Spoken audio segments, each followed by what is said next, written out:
video and audio that wants it, and we've identified all phone numbers, right?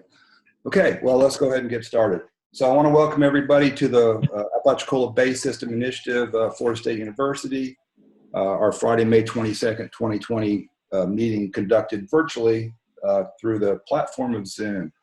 Thanks for being here. I want to talk about a few things first because, you know, we've got a 4-hour meeting, which instead of 5, which I think will make us all happy because that's pretty much the extent of what is reasonable in this in the virtual world. Be aware of background noise, and it helps if you keep your computer audio and your phone muted, but please never put your phone on hold, because what happens then is if you have a speaker or something, music comes through. Be really, really aware of what's going on in your surroundings, because unfortunately using this technology, it amplifies noise from the background. So again, the mute function really helps. Each time you speak, please say your name so that we know who you are and we can easily identify you in this format. If you want to keep yourself on mute, you can actually hold down your space bar and it will unmute you temporarily just long enough to talk. Now, if you're going to talk longer, you want to just unmute your mic. But if you do press your space bar, then that will temporarily unmute you if you just want to say yes or hello, or, you know, a couple of things like that. What we'll do is I will, you know, stack names just like we do in a meeting and make sure everybody has a chance to talk. And just, you know, just say you want to speak and we'll do it. You also have a raise hand function in the participants. If you put the participants panel up, you'll see everybody's name who's on the call, and at the bottom there's an ability to raise hand. As a co-host, I'll be able to see that. But if I don't, it's, you know, there's a lot of different people, and they're not all on exactly the same screen. So I'll try to toggle through it and keep track of it all. But you know, also speak up, say, hey, this is so and so. I like to get on the list, and we'll do it that way. I do want to talk about technology and what science has told us about conducting meetings like this. I think it's useful to know up front that you really have to test your perceptions a lot harder in the virtual world than you do in the real world. So please do test what you think you're hearing or what you think you're perceiving. Technology does alter our ability to accurately interpret subtle cues, verbal and nonverbal cues, and as to intent and meaning. So it's easy to misunderstand what people's intentions or what they're saying are because of the technology. It takes more focus to actually be in a virtual meeting than a real one. It's more stressful and it takes more energy. And this is all demonstrated by science. In fact, a study conducted by German academics in 2014 noted that delays on phone and webinars shaped our views of people negatively. Even delays of 1.2 seconds, and we see that and more all the time, make people perceive people as less friendly and focused. Part of it is the fact that we don't really have eye contact. Even if we make an extra effort to show our eyes, it does help, but we're not really seeing each other in the eyes. We're seeing each other as a virtual image with a delay. So there's a real dissonance between, you know, our mind and body based on not having interpersonal, actual real-time communication. So just be aware of that it's a little more awkward than normal, and some of the feelings you have may just be a result of the technology as opposed to the person who's actually speaking. So I thought I'd just lay that out. Okay, so I went through that piece. So let me go ahead and I'm just going to do a roll call and see who we have on the call as our member. So Chad Taylor, you're here? Here. All right, Chuck Marks. Chuck, are you here? All right, Mike O'Connell. Here. He's here. How about John Solomon? Is John here? We got it, Samantha. Okay. Is John on or not? For some reason, that dial-in option is a way for you to All right, somebody should be muted. Georgia Ackerman's here. Yes, Georgia. All right, how about Lee Edmondson? Lee, are you there? All right, Chad Hansen. Yep, I'm here. Very good. Anita Grove, you're here, yes? Yes. All right, how about Smokey Parrish? Smokey, are you on? All right, Chip Bailey. Chip, you're here? Yes, I'm here. Very good. How about Frank Gittes? Frank? All right. Shannon, are you on? Shannon Hartsfield. I'm on the phone with him, Jeff. we're working out an issue. Okay, so I'm going to mark him as here. How about Roger Mathis? Roger? Yeah, he's here. We tried the issue too. All right. So, Maddie, maybe get Cole to see if they can help get those two on because we need them. So these two are on hold. Vance, are you on? Vance Millender? All right. Steve Rash? How about TJ? TJ Ward? All right. Carrie Williams, are you here? All right. Mike, Jim's not here, no? No, he should be calling in. All right. Well, Mike is the designated representative, so that's good. Mike's here. Jenna, are you here, Jenna? Jenna Harper? Good morning. Hey, good morning. How about Alex Reed? Yep, I see Alex's name here. Alex, you here? Can you speak? All right. Well, she's here. Portia, you're here. I see you. Paul Thurman, are you here? Yep, I'm here. Great, Paul. Thanks. And how about Tom Frazier? Tom, are you here? Yep, I'm here. Great. And Eric Lovestrand. Eric? I need to mute myself too. All right. So, it sounds like we've got at least representation from each of the interests, especially if we can get, we really need Shannon and Roger, but apparently they're on, and that'll make that important component there. Okay. Well, appreciate y'all attending in this virtual world. So here's the thing about screen sharing. My recommendation is that we do, obviously we have presentations, that will be a screen share situation. But normally we like to do real-time notes, and we're going to do real-time notes, but instead of showing them like normal, and I'll leave this kind of as a discussion, I want you to think about this when we get there after the presentations. Would you rather see all the people, or would you rather see the screen? That's the question. A lot of you don't have your video on. If you had your video on, it would be good. But in this format, we can all see each other, at least in those who have had their screens on. Whereas with the screen share, it kind of makes it impossible to see each other except for a few people because it takes over so much of the computer. So just think about that going forward. And I'll give you an example. So this is today's agenda.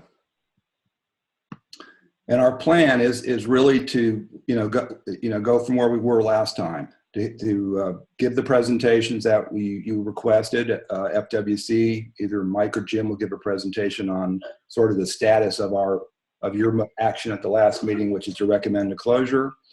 We're going to have a presentation on the Florida Wildlife Research Institute from FWC, from Melanie Parker on research conducted in the system. We also have a NIFWIF MK Ranch hydrologic restoration presentation from Ducks Unlimited, Dale James, and then Conservation and Management Plan for Lake Wimico from Lindsay Stevens from TNC, also a NIFWIF funded project. And then we're going to go through our goals. And what we've tried to do as a team, and I'll explain this a little more later, is after this meeting, we're going to extract out the goal framework, the goals, the objectives, the outcomes, and the strategies into a worksheet. And the worksheet's a way of us being able to manage the different strategies that we've been discussing and sort of to dig deeper into them. But today, what we want to do is try to get you to look at some of the things that we've done based on the notes, which is sort of, this might be a way of framing this particular strategy that was talked about conceptually, and let you sort of discuss whether you think that makes sense or how you would like to revise it. And then kind of, how these strategies are going to start working together. But really what today we want to do is try to identify what range of or suite of strategies you'd like to have on the table. And then we can discuss later, do we have decision support tools? Do we have good science and data and other, acceptable methods and practices to evaluate whether it's likely to be a successful strategy? That we'll get to later with our science team and our modelers and all of that. And then, so we have A, B, C, and D.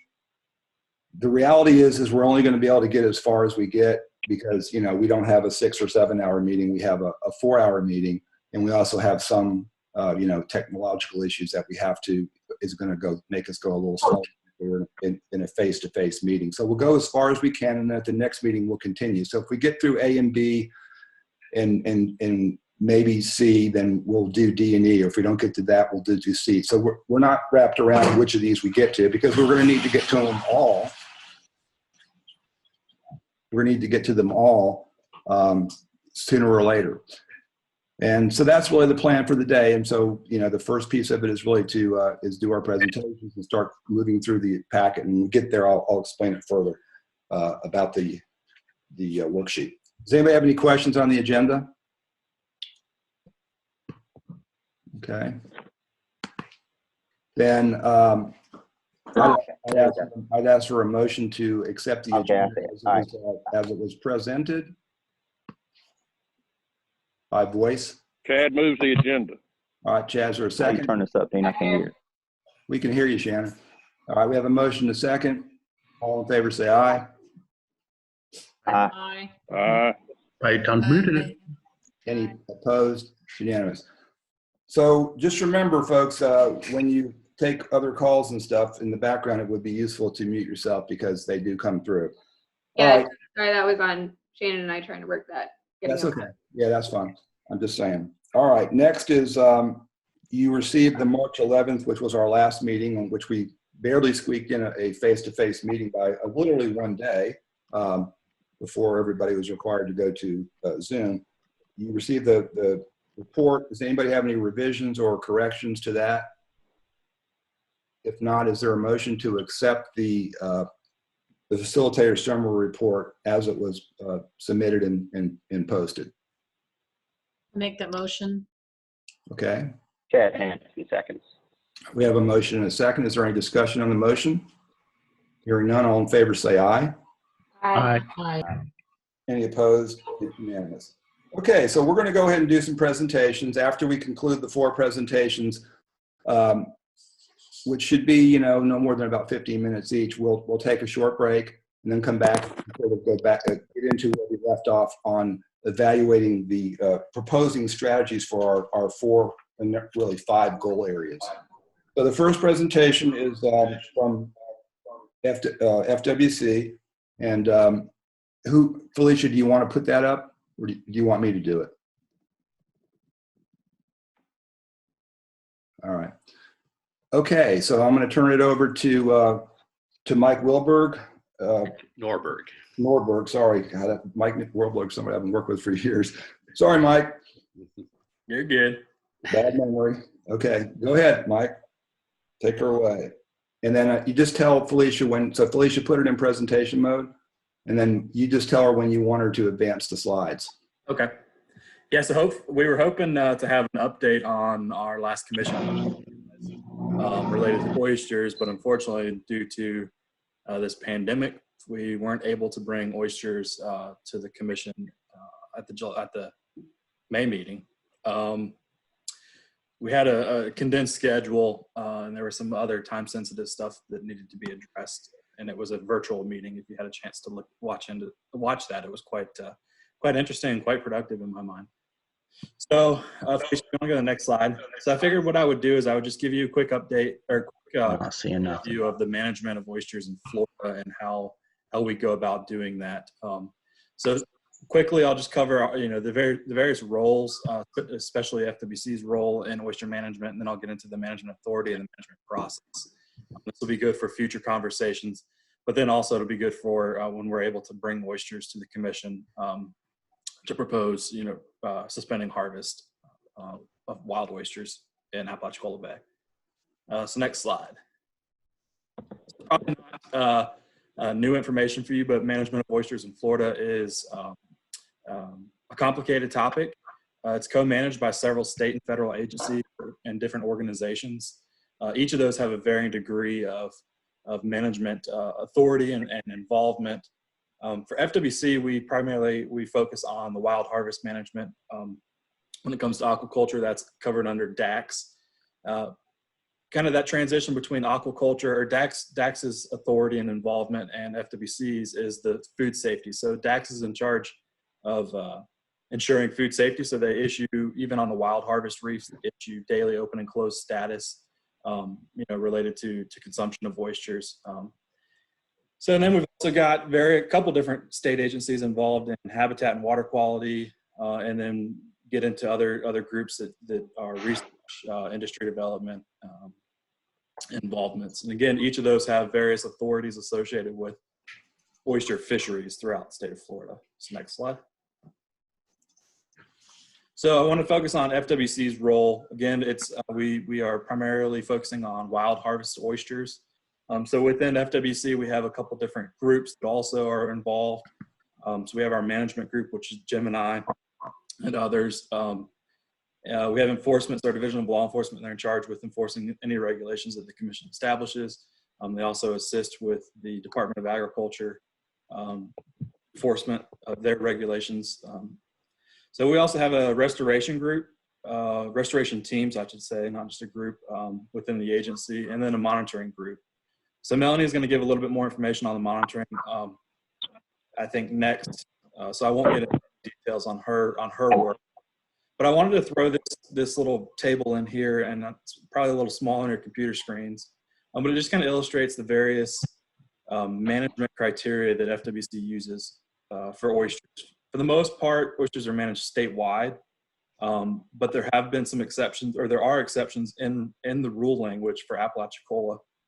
And then in recent years, with everything going on, there's been modifications through executive orders within the rule to allow us to help conserve some of those resources in Apalachicola Bay. So I won't go through all these, but they're there just to kind of help illustrate some of the stuff that we have authority over. So next slide. Again, I'm not going to cover Melanie's stuff, but there's two types of monitoring data that we collect. There's the fisheries independent data, which is what Melanie's group works on. And then there's fisheries dependent data. So that's data that's derived directly from the catch or what the harvesters are bringing back. So essentially any commercial sale or any sale of wild harvested seafood products have to be reported through our trip ticket system. And these are considered a commercial sale associated with that. So on the left side of the screen, it just illustrates, the trip ticket, various information that we collect from that. On the right side, there's a graph that shows the trends and harvest in Apalachicola Bay, as well as the total value of those oysters that were harvested. On the recreational side of the fishery, we don't have a good understanding of what the extent of the harvest is. There's not any monitoring programs that actually capture that oyster harvest data from the recreational fishery. So, next slide. So that was just a quick overview of some of the stuff on the management side, but I wanted to get into a little bit more detail on our commission and our authority as a commission. So FWC the commission is comprised of 7 members known as our commissioners. They're appointed by the governor and they're confirmed by the legislature. So our commission has the authority in state waters to address really anything related to wild harvest. I'd say state waters here, but we also have the authority on land for state organisms. So we also have the authority to enforce regulations in federal waters, and in some limited situations, we can actually extend our state regulations into federal waters. But what we don't have direct authority over are fines and penalties, the various licensing fees, and then anything that was enacted by legislature through the Florida statutes. So we do have a lot of leniency within what we can and can't do, but there are some limitations. Agents cannot directly be involved with modify. So next slide, Felicia. So how does it all start? Really, so what we do is each year we develop an annual work plan. And this is an opportunity for us to outline and prioritize topics that we intend to address within that given year. The work plan is then presented to our commission, and they choose to approve or modify it. Just to give you a little bit of a reference, so in fiscal year 1920, our work plan had 50 items on it. Of that, 10 of them were new items since the previous work plan. So a lot of times Some of these items are long-term. Oysters is a really good example. Long-term things that we're working on or working towards achieving, addressing for management. So we always have, every year, we have a very full schedule. A lot of those items tend to roll over into the next year because either we are looking for additional data to better inform management, or we just ran out of time and didn't have the ability to address that item, in that given year. The other issue that we often have with the work plan is we get fly-in items throughout the year. So a good example is when a hurricane comes through and we need to address that, or when red tide hits, and we need to address these emergency situations. These fly-in items, oftentimes they refocus our priorities, or completely, end up shifting them completely. So even though we have 50 items on the 2019-2020 work plan, those new fly-in items that come in throughout the year just continue to add to the workload. And we're a relatively small group within the agency, but I think that we tend to do a really good job at trying to address the things that we can at the time. So you're not going to be able to read this this image here. This is just a screenshot of what the work plan would look like within the year. Oysters has been on our work plan for a number of years, and it's always been one of those things where we've needed that extra data. We wanted to continue working with the community and various things like that to where we can actually get to addressing it. Hopefully within the next, by the next commission meeting, we will have a topic put together and presented to the commission. And then we can give you a real update on oysters, Apalachicola oyster management. So next slide. So the process starts again with that work plan, or identifying the concerns and issues. We then go through gathering the data, the available data. We get feedback through workshops, through community work groups such as this. So that kind of falls into the data collection and analysis process. So then we create a recommendation that we bring to the commission. So this recommendation is both science and stakeholder driven. So it's important that we consider both of those, the science behind it and the desires within various fisheries. We take that recommendation to our commission, and it goes through a rulemaking process. So we have 5 commission meetings throughout the year. And at each commission meeting, we bring a number of rulemaking items where a number of recommendations to where the commission can vote on it. So these recommendations are presented to the commission at a publicly attended commission meeting 5 times a year. And it's usually a 2-step process. So the first commission meeting we would go to with a draft rule where the commission approves moving forward with that. And then we would have to return to one in the future and present it as a final rule hearing. So after that second commission meeting, or that second approval process, is when that rule would be effective, or the effective date on that rule would go into play. So there are some opportunities where we can jump around that 2-step process. For example, an executive order where we're needing to do something quicker than over multiple months period. Typically, it's about a 6-month process for the rulemaking, but there can be chances where it runs longer if we need to shift commission meeting schedules or return to the commission multiple times within a year for the same topic. Ultimately, any decision on that staff recommendation, whether it's to approve, modify, or reject the recommendation, is made by the commissioners. So all we do is we present the information to them, they take public feedback, and then they make the final decision. So next slide. So I just end on this. I think oysters has become a really hot topic, not just in Apalachicola, over the past few years, but throughout the state and really throughout the Gulf of Mexico as a whole. So I wanted to kind of illustrate some of the other oyster-related topics that are going on right now. So obviously we have this Apalachicola-based system initiative and the community advisory board associated with that. Our research staff with FWRI has been working on have been working on a restoration project that Melanie, I think, has some results that she'll present today.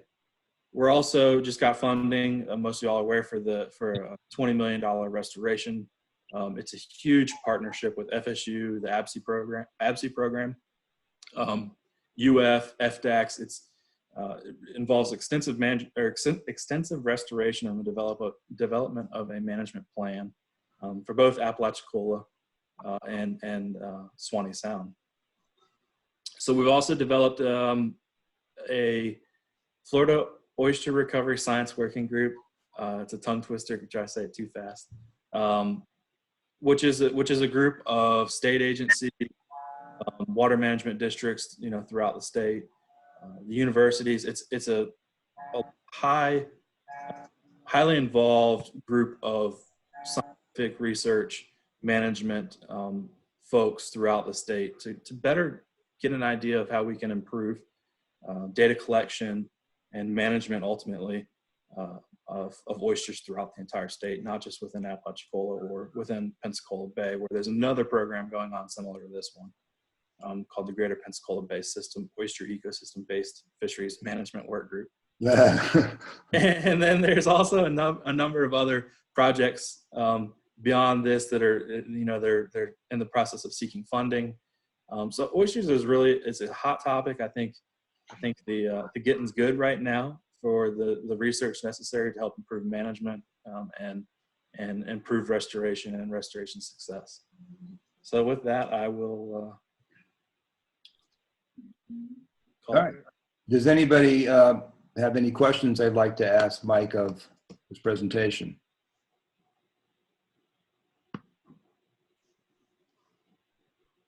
And if I'll give you another second in case you are muted. Chip, did you have something? I saw you lit up for a second. Say what now? I was asking if you wanted to have, did you have a comment? I saw that your phone lit up. It may have just been something in the background, but I'm just trying to make sure anybody who wants to ask a question can do so. I don't know. I don't know if somebody else called me or something like that. All right. Okay. Well then. So since there's no questions, what I wanted to really quickly do is just kind of give you guys an update on the anticipation of commission rulemaking for Apalachicola Bay oysters. So we were supposed to bring a topic in May, which didn't work out due to this COVID pandemic stuff. And so the anticipation is to bring this topic to July.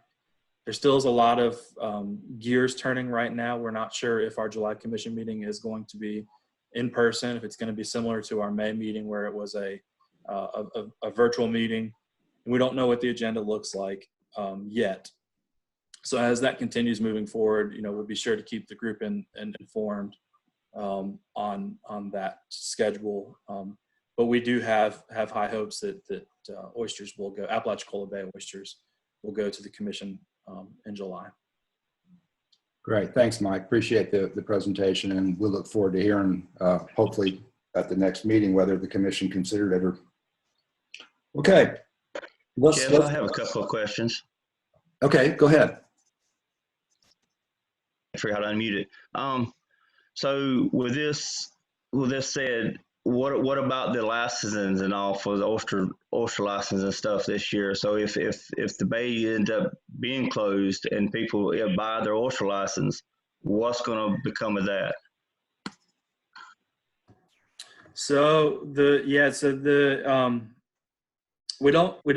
I don't ultimately know yet. That's some discussions that are going on, trying to figure out the best approach for that. So the commission meeting is, I want to say it's mid-July. So essentially the bay will be open, continue to remain open until then.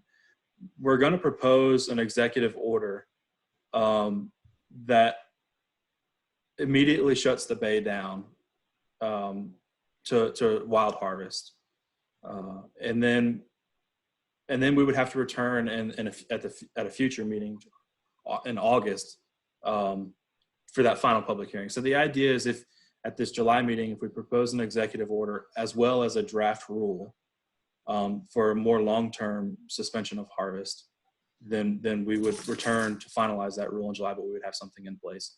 So I think one of the questions that we're trying to address is the licensing. At this point, there's no direction yet. Shannon, do you have any follow-up? No, not for right now. I mean, we're kind of like, there's nothing, to really talk about because the commissioners hadn't decided anything. So, Right. I mean, No, the no. COVID thing is really, was timing wise not the best. But anybody else have any questions of Mike so far? All right. Thanks, Mike. Appreciate the a quick presentation. clarification question. This is Chad. Can you hear me okay? Yeah, you're a little light in the background, but we hear you. Go ahead, Chad. Hey, Mike, just real, you mentioned going back to the commission in August for final? Did you mean to say August or was it actually October? No, thank you for that. It is October.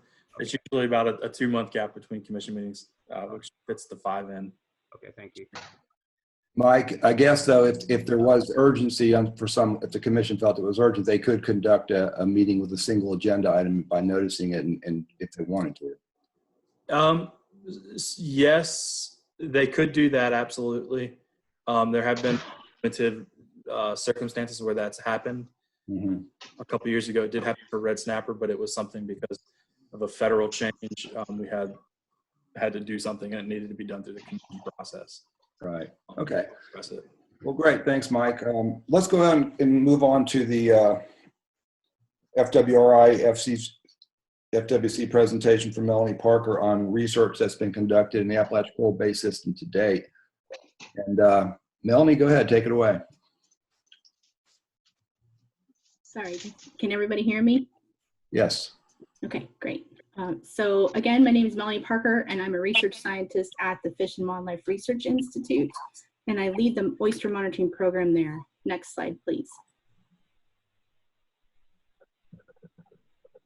So I'm just going to give you a real quick overview of the work that we've been doing in the Bay the last few years. We currently have 2 grant-funded projects. The first is the Fishery Disaster Recovery Project, and that's funded by federal disaster funds following the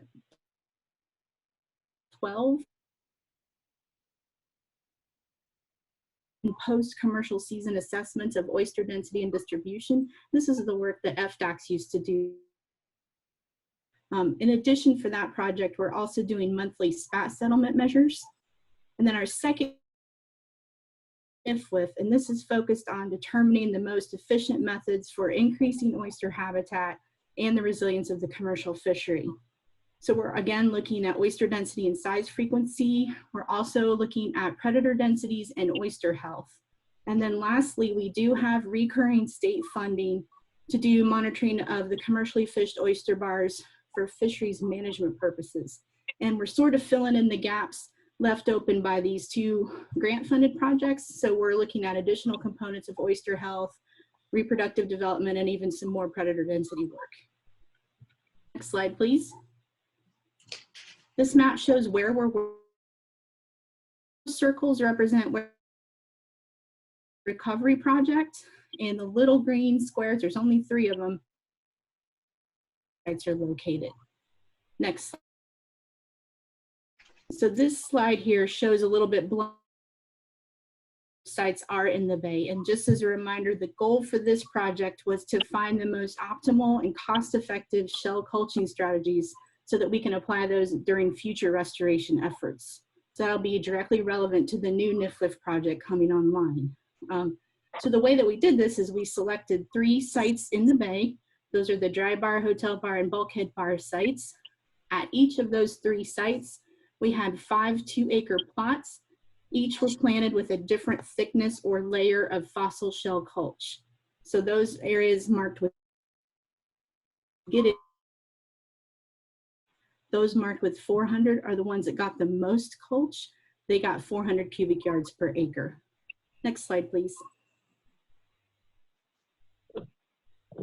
So first and foremost, probably the most important measures that we take are looking at oyster density and size distribution. We do this for all of our projects. For the disaster recovery project, we do pre and post commercial season surveys. And then for the NIFLIF project, we do surveys quarterly, so 4 times a year. And then the way that we do this is by using a quadrant corner of the screen. We do 15 of those on each station or reef that we sample to get lots of replication. When we do those, we process and count all live animals or live oysters in the slide, in the sample, as well as those dead oysters that still have articulated shells. We also measure shell height of those oysters, or a subset if there are a lot of spat. And then for the NIFWIF project specifically, we're also recording weight and volume of the substrate, as well as the community composition of some of those samples. And we also record any predator densities that are present. Next slide, please. So this is a summary of some of the data from our disaster recovery project. We've been doing this since 2015. So here I'm showing you pre-winter season assessments for the winter east side. So there's 5 or 6 stations on that side of the bay. I pooled them all together, calculated the average density of oysters, how many oysters per meter squared. And you can see right away, in general, there's less than 50 at most in most years, a little bit higher in 2017. That happened to coincide with a really good spat event that happened the month before we did that assessment. What this translates into, if I pull out the animals that were near or at legal harvest size, these numbers equate to approximately 9 to 27 bags per acre. So obviously not what we want to see in Apalachicola Bay. Next slide, please. This is a figure summarizing some of our data from the NIFWIF project. And again, we did these surveys quarterly, but in this figure, I'm only showing you the fall surveys of each year. And I don't know if you can see that, if it's showing at the bottom of the screen. The different colored bars represent the different layers of mulch that we planted. So the little blue bars are the areas that did not receive mulch, whereas the green bars are the areas that received the most mulch. In fall 2015, I think is the year. I can't see it. Yeah, it's 2015. Yeah, thank you. You can see we had really good densities. We had over 2,000 oysters per meter squared settling on that newly planted mulch, except with the exception of the control site that didn't receive mulch. In the following year, those numbers decreased substantially, mostly because there's not as much settlement habitat available. The mulch isn't as fresh. Some of the oysters that settled in the previous year didn't survive because they outcompeted each other for space and food. So not surprising that we see a decrease, but unfortunately that decline continues over the next 2 years so that we have very little oysters present on the reef as of 2018, sorry. Next slide, please. This is also results from our NIFWIF project, and this is instead measures of the average size of the oysters that we sampled. And instead of just showing you the fall quarter, I'm actually showing you the average size for each of the sampling quarters for the entirety of the project. So you can see in the first year, the first 4 quarters, that average size increases incrementally over time. That's exactly what we would expect.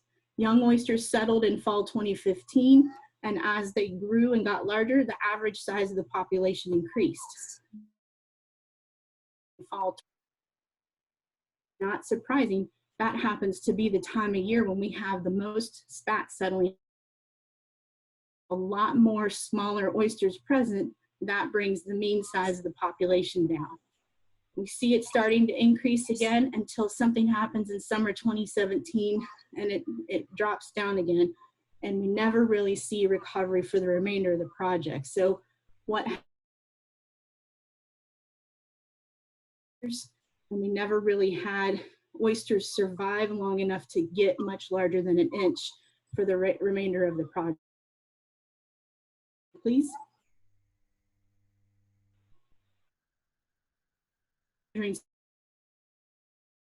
A hint of what spat are available out in the bay when we do our quadrat surveys, but this actually helps us determine a monthly settlement rate so we can really get a handle on spats. This by deploying the devices you see in the top right, not high tech, a PVC, old oyster shells with holes in the middle, wire, artificial substrate for larval oysters to settle on. We retrieve those once a month, bring them back to the lab, and we count how many oysters are on the shell strings to determine a spat recruitment rate for the month. Next slide, please. So this is summarizing the data we've collected to date. This includes data from 2015 through 2019, and I took the average spat settlement rate for each month of the year. So you can see right away how seasonal it is. Generally, oysters start spawning in May. They spawn throughout the summer, and then there's a big peak in the fall, usually September or October, before it declines again to low numbers. This is pretty typical for oyster populations in Florida. You have typically a bimodal spawning season. That means 2 peaks in the year, generally in the spring and the fall. Next slide, please. So a couple other things that we measure on a monthly basis include oyster health and reproduction. So we do collect live oysters each month from all of those stations. We clean and measure them, and then we dissect them and do different tests to assess the condition, and that just means the plumpness of the tissue.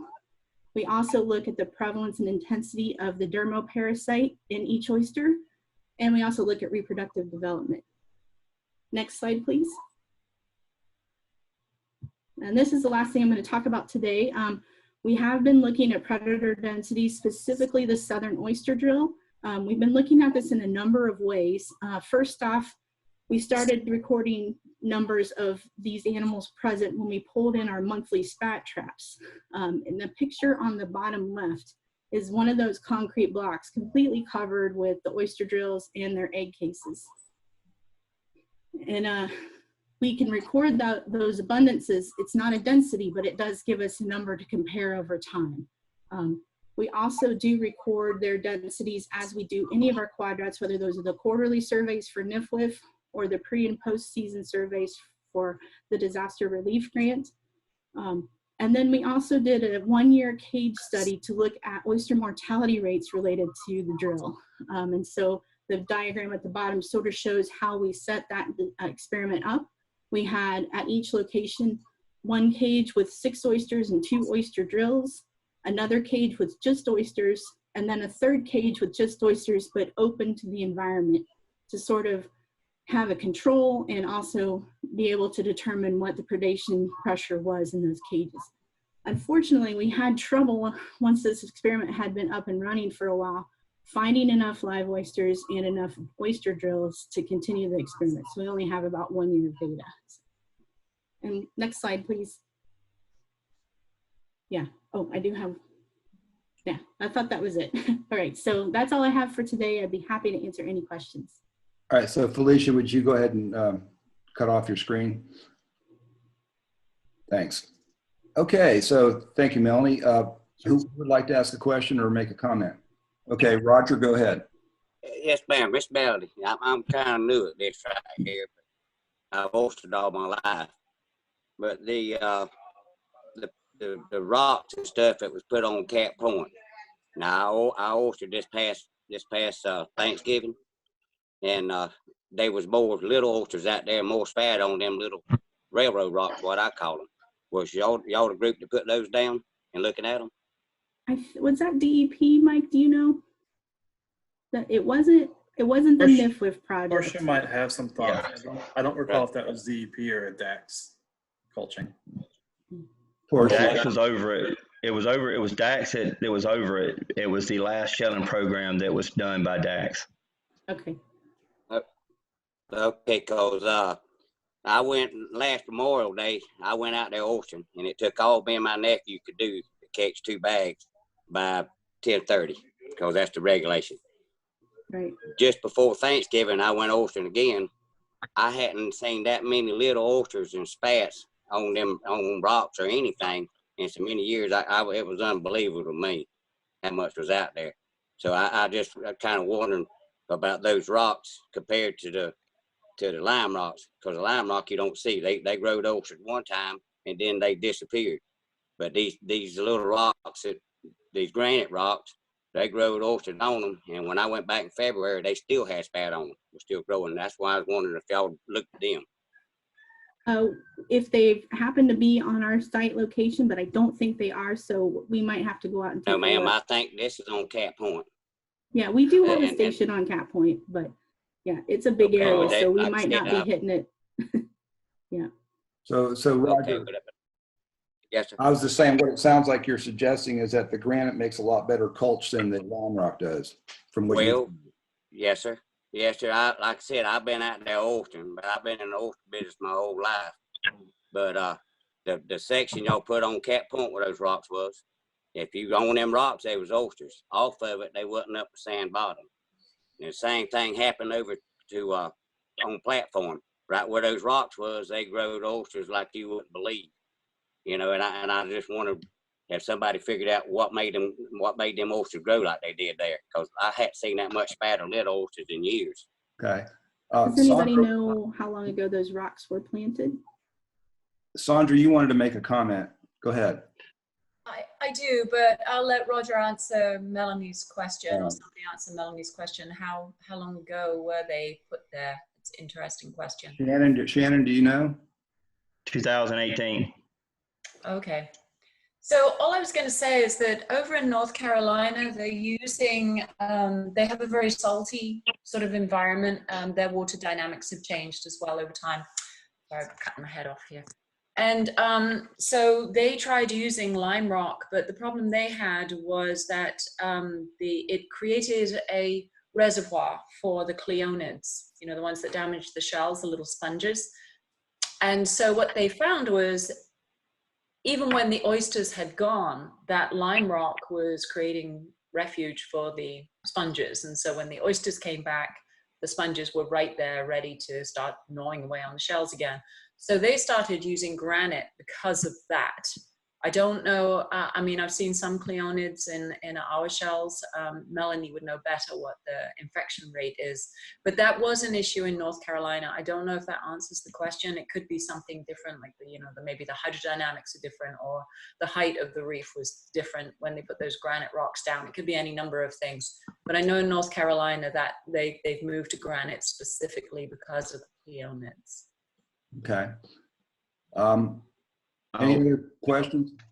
Yes, I do. I've got some things to add to that. I worked with UF and I did water quality on that project. And what Melody's not saying, and I'll say it, is as soon as the oysters started growing and really got good size, the oystermen went and caught those oysters in less than 2 weeks off of those sites.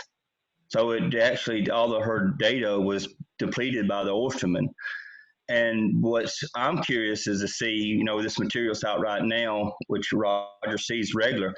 So sites, the first 2 years, it had really good spat set. And then nothing would set on it and grow. Well, this is it's only been down. This will be the second summer these oysters have been down. That new material, and I'm waiting to see if oyster spat's going to set to it, because you can go to the west and I can tongue up all that same material that's over here to the east and has nothing on it. The same rock and everything is put down actually before Cat Point was put down, and it's clean rock. There's nothing on it. No oysters growing to it or nothing, and that's over on North Spur and Hagen Flat, and then you can go on further to the west and find in that same materials there, and you'll find oysters on that as well. So I'm wondering if something is settling on this material after it's down in the water for a couple of years. I mean, nobody's looking at that. So I'm curious to see what's going to happen next summer with these oysters over here on Cat Point. Okay, good point, Shannon. Anybody else want to ask questions or make comment regarding Melanie's presentation? So there's one person on the call who's identified as capital LU, then capital G, and then capital D, Diaz, LUG Diaz. Would you identify yourself, please? Whoever you are. Yeah, hi, I'm a biological scientist at FWC. That's my handle on here a while back ago. I never got around to changing it. Could you give us your name? Yeah, my name is Gabriel Diaz. Okay, awesome. Got Thank it. you. Thank you. If you would go. Right. Thanks, appreciate it, Gabriel. Everybody's welcome on the call, so on the meeting. Okay, Yes, Maddie. Oh, okay. Anybody else have anything on this one? Yeah. Well, Yeah, I had a question for Melanie real quick. go ahead, Chad. Yeah, thank you. If you can't hear me very well, just let me know. I'll switch to a headset. No, you're looking fine. Okay. I noticed the fishery disaster grant money looked to be running out this year. I'm wondering for spats settlement and sampling. I'm wondering if there's going to be you guys have funding to continue that type of sampling for the spat and recruitment, or is that going to be shut down? No, we will continue under our state-funded monitoring program. So anything that we did as part of the disaster recovery grant will continue with state funding, which is great. Okay, thank you. Thanks. Anybody else? Okay, well, thank you, Melanie. Appreciate the input. No problem. Thanks. Go to our next presentation, Felicia, which would be the NIFWIF MK Ranch hydrologic restoration. Dale James from Ducks Unlimited. Dale, are you on? I am. Can you hear me? You can. Thanks for being here. Great. No problem. Appreciate it. Yeah, so I get right into it, I guess. First of all, I want to thank everybody for giving us the opportunity to kind of speak to you about the project at MK Ranch. Right now, it's kind of in its infancy. So what I'm going to provide you is kind of a high-level overview and some of the current progress of the project. Next slide, please. Some of you may have heard, we were awarded back in November a National Fish and Wildlife Foundation Gulf Environmental Benefit Fund grant, around $22 million. So they're obviously a big partner in this project, as well as the Florida Fish and Wildlife Conservation Commission. And then we've also hired Wood engineering consulting firm, the environment and infrastructure solutions piece of their operations to help with some of the design and planning. Next slide, please. Just to give you a little bit of background about the MK Ranch, the project area that we'll be working within and trying to influence here is a little over 6,200 acres of a historic floodplain swamp and tidal marsh within the Apalachicola River Wildlife Environmental Area. Next slide, please. And its position on the landscape is amongst a lot of other conservation lands. The Boxar Wildlife Management Area to the south, and then Lake Wimapo to the west. And like I said, it sits right smack dab in the middle of the Apalachicola WA. Next slide, please. In the early to mid 70s, the previous owner of the ranch, they excavated approximately 55 miles of ditches and installed several embankments, levees, with the intent of planting rice and growing crawfish and some other things. But as you can imagine, next slide, please. These activities have caused extensive wetland loss in terms of the structure and functionality of those wetlands. And so what we've seen over time is some changes in some of the plant communities there. Next slide, please. And then also without I'm sorry, can you go back one? Yeah. Also without the surface water flows intact, what we've seen is a reduction in water quality and habitat, like I said, changes in plant communities, as well as the ability for that wetland system to store water and deliver that water to adjacent freshwater streams and rivers. Next slide, please. So the objectives here are to, we want to restore the wetland and floodplain function and connectivity. And, you know, I use the word restore here loosely because, as you can imagine, bringing a wetland back to its native state is almost near impossible. So I'd like to say heavily enhanced through engineering. And so what we're hoping to do by doing this type of restoration work is improve the water management such that it does benefit the water quality and the freshwater flows across that landscape, and in turn increase or enhance the habitat for various species, the oysters down in the bay, you know, the sturgeon that move up the river systems, and other fish species depending on the bay and its nursery systems, as well as, you know, for Ducks Unlimited, we're really interested in migratory birds. So, getting those wetlands back to more of a native state would definitely benefit in terms of providing energy for some of these birds. Next slide, please. In terms of resource planning, this project, it does support the goals and policies of numerous programs and plans. And when we were doing the writing the proposal for the NIFWIF funding, I think we identified over a dozen plus planning documents where this project was either a priority or it lies within a larger geographic priority. So the importance of the restoration work itself is there, and I think the community and the science supports the project. Next slide, please. So for scope of work, the initial assessment would help us out initially before we wrote the grant proposal to provide some initial, I guess, give us initial understanding of what's happening on that landscape. And they did some environmental monitoring out there. And this is an early drawing here, kind of the location of the embankments and ditches and things like that, and the historic flow, as you can see.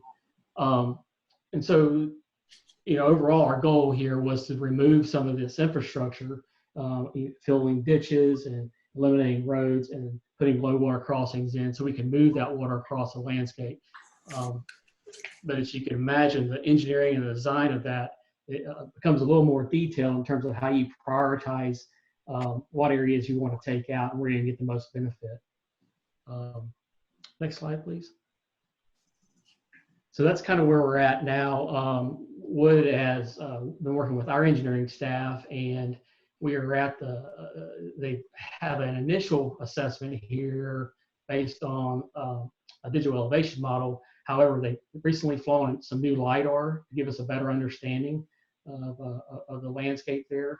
But what we're trying to do is, as you can imagine, $22 million seems like a lot of money, but if you get out in a remote area like this, you're trying to eliminate miles and miles of levees and ditches. It's rather costly. So we have to start thinking about how do we prioritize, what sections of this infrastructure can we take out to get the most effect on that landscape. And that's kind of where we are. Some of the data they're collecting or have been collecting, like is topographic surveys, like I mentioned, through LiDAR, as well as geotechnical investigations, some of the ecological evaluations in terms of plant communities and water flow as well.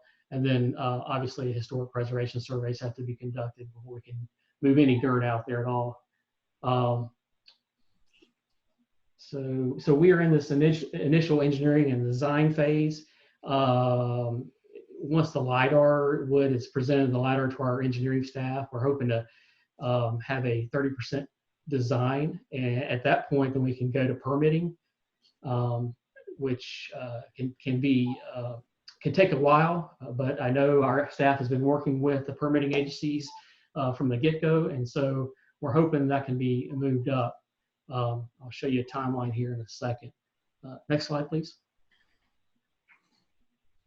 And also another component of this work is the monitoring and evaluation piece of it, and we will be developing a monitoring and adaptive management plan. This is actually a component of the NIFWIF granting, but it's always good to be able to see if you're successful with your work or not. So we will measure hydrologic and vegetation responses and compare those to some of the earlier data that Wood collected on site.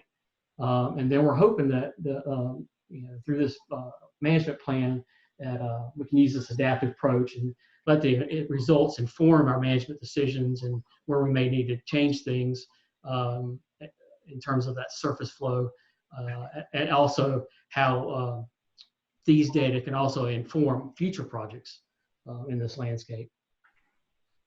Next slide, please.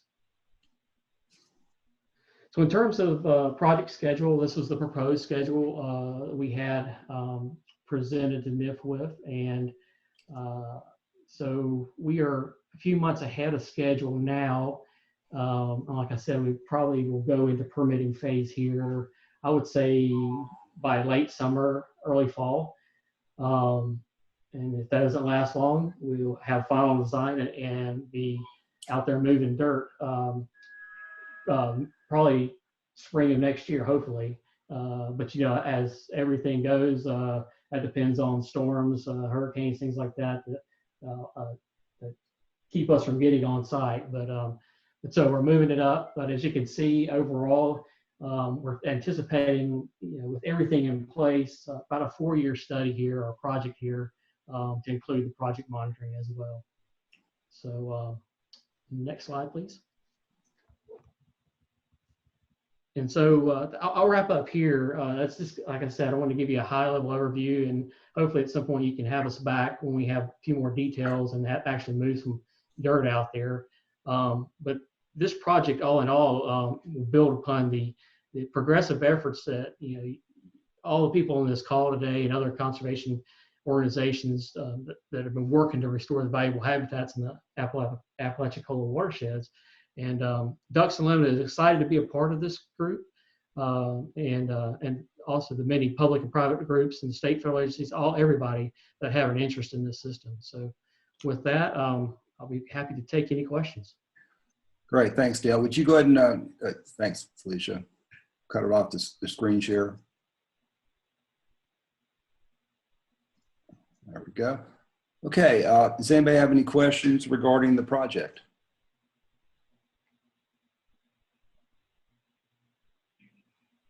Okay.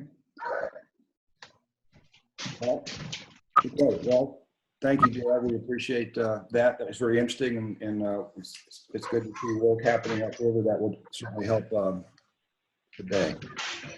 Absolutely. Thank you. All right. Well, then let's go to our next presentation, which is another NIFWIF-funded project, Conservation and Management Plan for Lake Winnebago. Lindsay Stevens of the Nature Conservancy. So, Felicia, if you go ahead and. Jeff, I'm not seeing any of these slides. I'm not seeing anything on my screen. I mean, I see y'all say when everybody clicks on faces and all, but I'm not seeing any of this slides and stuff. Everybody else is seeing them, I take it? I see head shaking. Yeah. So what that might mean on your end, Shannon, is it's possible that your internet connection doesn't have enough bandwidth right now or something. But what we will do is make sure that everybody these are going to be posted to the website, and I think Maddie can make sure that you get copies of these too in some format so that you can look through them. Sorry about that you're not seeing them. It sounds like everybody else is. So it's probably the bandwidth of your internet connection.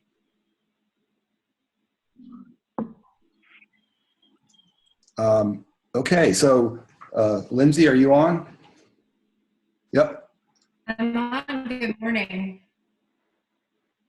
Good morning. We're having some feedback. I don't know if you're on a phone and a computer.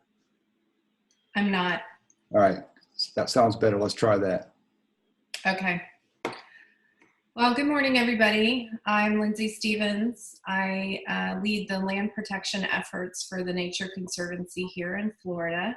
And I just want to recognize one of my colleagues, Ann Birch, who's also on this call. And many of you, I'm sure, know Ann and her efforts doing restoration work here in the Florida Panhandle and across the state. It's really appropriate to have my presentation follow Dale's. All of that great work happening on MK Ranch, which is right next door to an acquisition project I worked on in Lake Winnebago. If y'all are looking to get a lot of detailed information about the ultimate restoration activities occurring on the property, FWC is going to be the appropriate agency for that. But I'm thrilled to chat with you a little bit about this significant project that we wrapped up at the end of last year. Literally the last week of the year, NIFWIF attorneys, TNC attorneys, and DEP attorneys were working frenetically before New Year's to close this transaction. Next slide. So I know everybody on the call understands the significance of the bay, the Apalachicola River, and the fact that it's a world-renowned biodiversity hotspot. TNC, as well as other NGOs, state, other conservation partners have long identified the area as a jewel that needed to be protected. But it wasn't until recently that we were able to collectively put, decades of effort together in the culmination of ultimately acquiring the property. Next slide. So just to give you an idea of the region that we're talking about, the one that you all know so well, here in the Big Bend, Lake Wimico is shown in red, but it's really part of a really nice network of conserved lands, some of which are owned by state and federal partners, of course, other nonprofits, land trusts. And Lake Wimico has always been seen as a really important connector piece, and in particular for some of the restoration activities that are underway in neighboring properties. Lake Wimico, this project area, is part of the larger St. Joe Timberland Florida Forever project, was ranked number 2 in the climate change category. And again, was just a high priority. Next slide.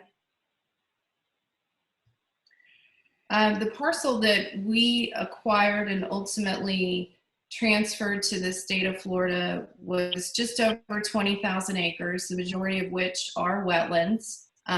There are about 2,000, just under 2,000 acres of uplands on the property or project area outlined in yellow, and the remainder are really high quality wetlands.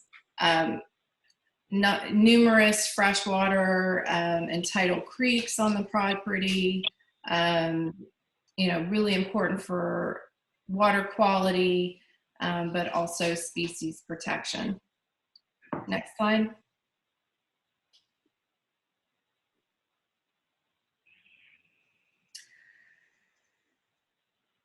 So,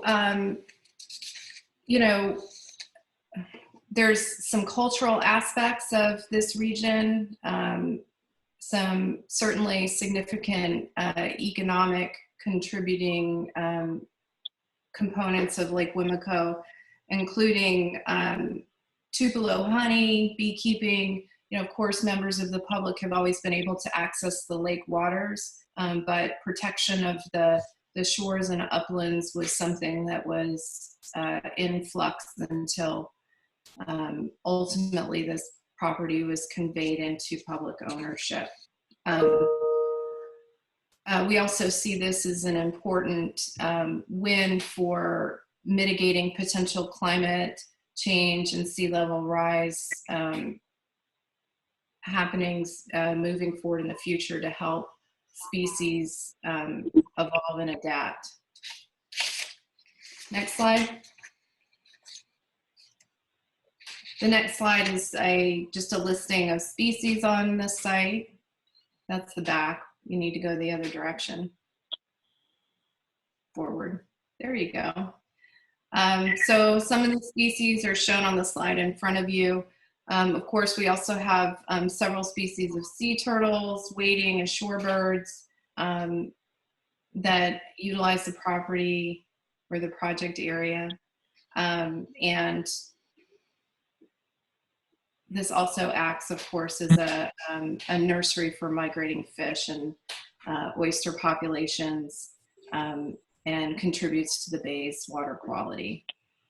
And not to mention the Gulf sturgeon, important species that enjoys the waters of Lake Wimico and beyond. So the next slide is just getting into the land acquisition component of this. Historically, this property has been owned or was owned by the St. Joe Company for decades upon decades, was acquired by Ag Reserves as part of the large package land deal. And ultimately was sold to the Nature Conservancy using a NIFWIF grant and a portion of contributions of donor funds from TNC to fund the acquisition. So TNC acquired the property and simultaneously donated the property in fee simple to the state of Florida, as I said previously, in late December of 2009. It all sounds really easy, but as you guys know, there's lots of work, frenetic work that goes on behind the scenes.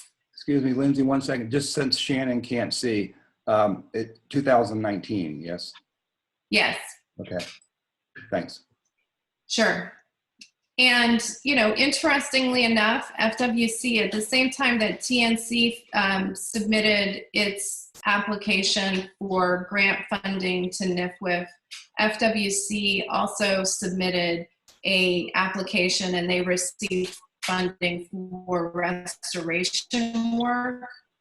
So not only is NIFWIF helped with the majority of the funds to acquire the property, FWC has also received a grant to do basically phase 2 post-acquisition, the management and restoration on the property.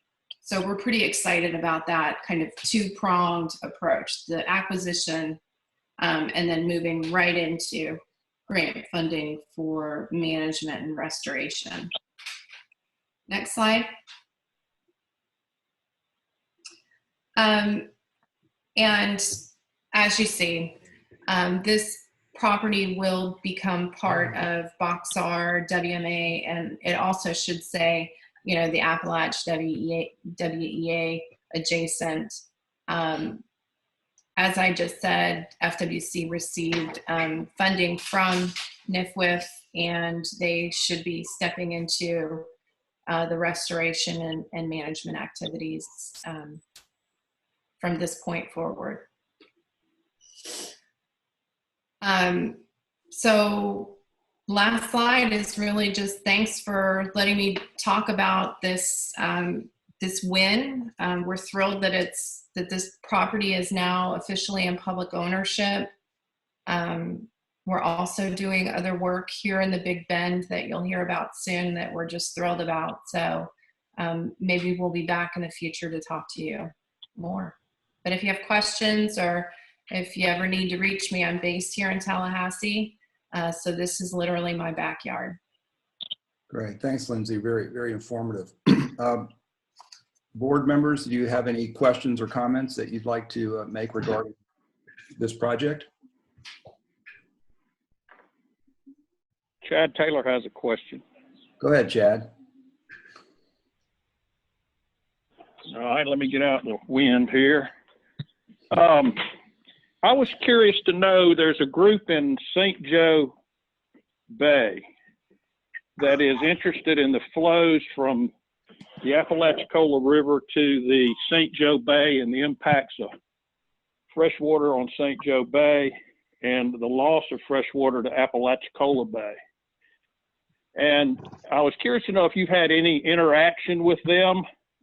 I've seen some of their flow data that is, how I'm gonna be diplomatic and say interesting. Since y'all are, I think the proposal I've been hearing is for a lock or a gate in the west end of Wimlico to control that flow, and there's gates like that over on the Mississippi and other places where you got flow, salinity and freshwater issues and all that. Have you had any relation with them at all or feedback, and what's your thoughts on that as regards your project? End of question. Chad, I honestly have not had any interaction, and this is the first I've heard of that proposal. You know, that it may be best to reach out to the folks at FWC, or I don't know if Dale's still on the phone, if he may have heard.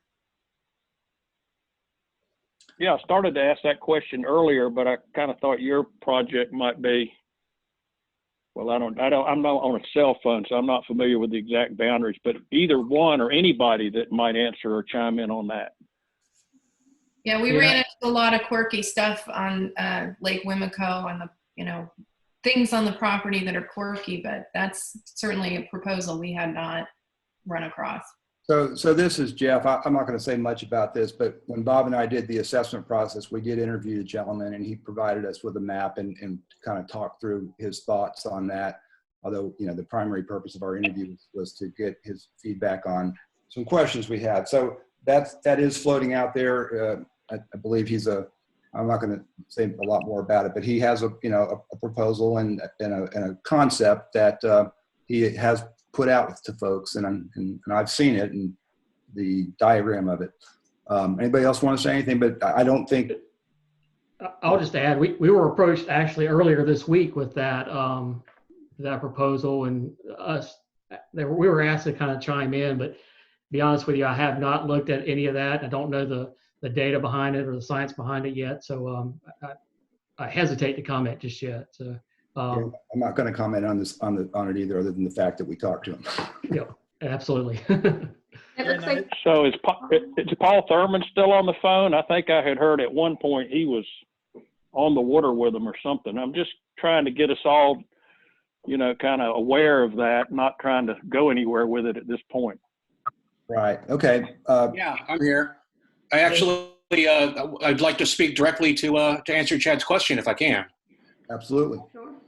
So the district is heading up an investigation looking at what's happening with flows between St. Joe Bay, Lake Wimico, and East Bay portion of St. Andrew Bay. There is a proposal that some citizens have put out about putting a lock and dam in there. Currently, there is almost no data concerning the flows in the area. So during the next year, we're trying to figure out how to do that. It's an extremely complicated area. You couldn't pick a more difficult area to monitor when it comes to discharges. But we're currently working with DEP. We're hopefully going to start collecting some data this summer. We've got a contract with the USGS to put in 2 monitoring stations on either side of the Gulf County Canal, which is the canal that goes from the Intracoastal and feeds directly into St. Joe Bay. We're currently waiting on the core permits for our station construction to put those in. Hopefully we're going to be getting those in the next couple months. Coming up on about a year we've been working on it. But once we have that, we'll be able to determine exactly what sort of flows we're getting into and or out of St. Joe Bay, and which direction it's going on the Intracoastal Waterway. We're also trying to figure out how to expand that monitoring to see what's happening between Apalachicola River, Lake Wimico, and the Gulf County Canal, and the East Bay section of St. Andrew Bay and the Gulf County Canal. So currently, the data we have is very, I hesitate to even call it sporadic, because it's 1 or 2 observations. As you know, the flows down the Apalachicola change throughout the year. They'll change throughout the day because the whole area is tidally influenced as well. So one measurement, you can't extrapolate that across a range of flows and make a broad statement about what's happening there. So that's what we're trying to get at. Thanks, Paul. Sounds like you representing the Water Management District and a member of our group can keep us informed in terms of what your data is showing over time. Yeah, it's a work in progress. We're, as I said, the system's pretty complicated, and what we thought we were going to be able to do isn't going to work physically, strategically, and scientifically. Flows in some area are real stratified, so flows at the surface are going one way, flows at the bottom of the channel are going the other way. So there's lots of complicating factors that are there, but I'll certainly keep everybody updated as we move along.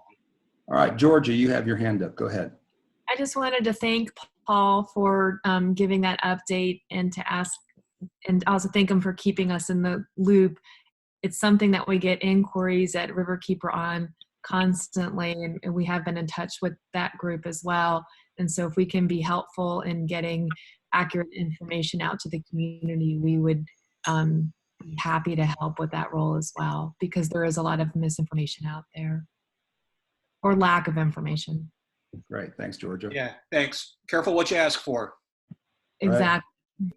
All right. Any other comments on this before we move along? Okay. Well, Lindsay, and thank you. And Ann, welcome on the call. I didn't notice your name here because I can't see everybody's screens here. So I'm glad that Ann's with us. All right. So we've had 4 presentations and now we're ready to move into the next thing. So what I'm going to say is it's 5 minutes up.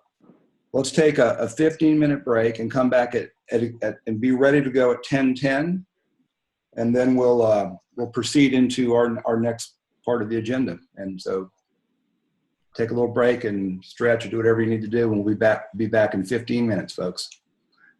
Thank you. Well, folks, it's 10:10, 10:11 actually. If y'all put your cameras back on, I want to just make sure everybody's actually back. Be helpful. Are folks back? I'm seeing some cameras pop up. That's good. Okay, good. Hey, Jenna. Nice look. Thank George behind you there. Chad's back. Chad, good. Okay, so let's talk about what what I think would be a good plan for today. There's a lot of information, a lot of detail, and obviously it's going to take a number of meetings to kind of get through it all. But what would be good, I think, is if we can kind of, what we did, the project team, working with Sandra and Felicia.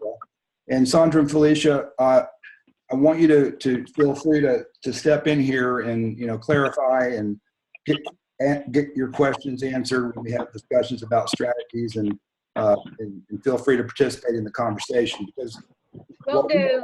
And Jeff, I've asked the same of Ed Camp. Sure. He's one of our science partners, okay? Absolutely, no problem. Okay. Yeah. So most of you all have does everybody have the agenda packet? Most people, I see a lot of shaking hands. Okay. So what I'm going to do is kind of walk through some things. And what we tried to do was to take the work that was done up through the last meeting and to try to, organize it into the goal structure, which ultimately this goal structure, this framework, will end up being the recommendations.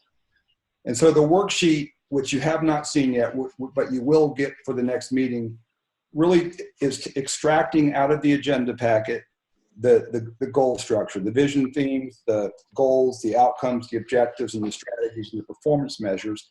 And we'll take those out of the agenda packet and have them in a worksheet so that we can start focusing on evaluating the strategies and organizing and categorizing them. So what we've done is made some proposed changes to some of the statements. Some of them are just really to put them in the right format, like on the objectives, put the word to do this. And that's not actually in your packet because that was done after the packet was distributed, but I can show that on the worksheet. And then see and test whether you support these proposed changes that we've offered based on the discussions and based on having done this with other groups as well. And then to try to get you to at least brainstorm a list of strategies for some of our other goals, so that what we can do between now and the next meeting, and I think in the short term, it's going to require us doing more of this than us doing it all together, at least getting it organized, because we have limited meetings and we're using technology and we're not face-to-face where you can see the notes and talk it through like we would normally do. And we can do some of that, but it just takes a lot longer. So we'll talk it through with y'all. Y'all can give us comments, and then we'll bring back to the next meeting the revisions and see if that reflects what your discussion was. So it would be helpful if we could identify strategies for some of the other goals that we haven't discussed yet. So for a healthy and productive bay ecosystem, y'all have discussed strategies. And for the sustainable management of oyster resources, we pretty much discussed that in a lot of detail at our last meeting when the recommendation was made to recommend that FWC close Apalachicola Bay to harvesting of oysters. And so that was a recommendation, but there's a lot of other strategies. But we haven't really got into a thriving economy or an engaged stakeholder community or the plan. And so it would be good if we could touch on some of that as well. All right, so I'm going to put my screen up. Just let's see, what is this chat here? Okay, so apparently someone's joined the call ending in 823. Did somebody join the meeting recently on a phone? Would you identify yourself, please? Steve Lightman. All right, great. Thanks, Steve. All right, so Steve's on too, and Steve's also one of our scientists. So, so we've got, you know, Sandra and Felicia and Ed Camp from UF and Steve Lightman representing the science interest and trying to help us organize this stuff as we go forward. All right, so I'm going to put my screen on for a minute and then kind of walk you through it, and then we'll go back and use the actual agenda packet since that's what you have, and I'll refer you to the correct pages as we go.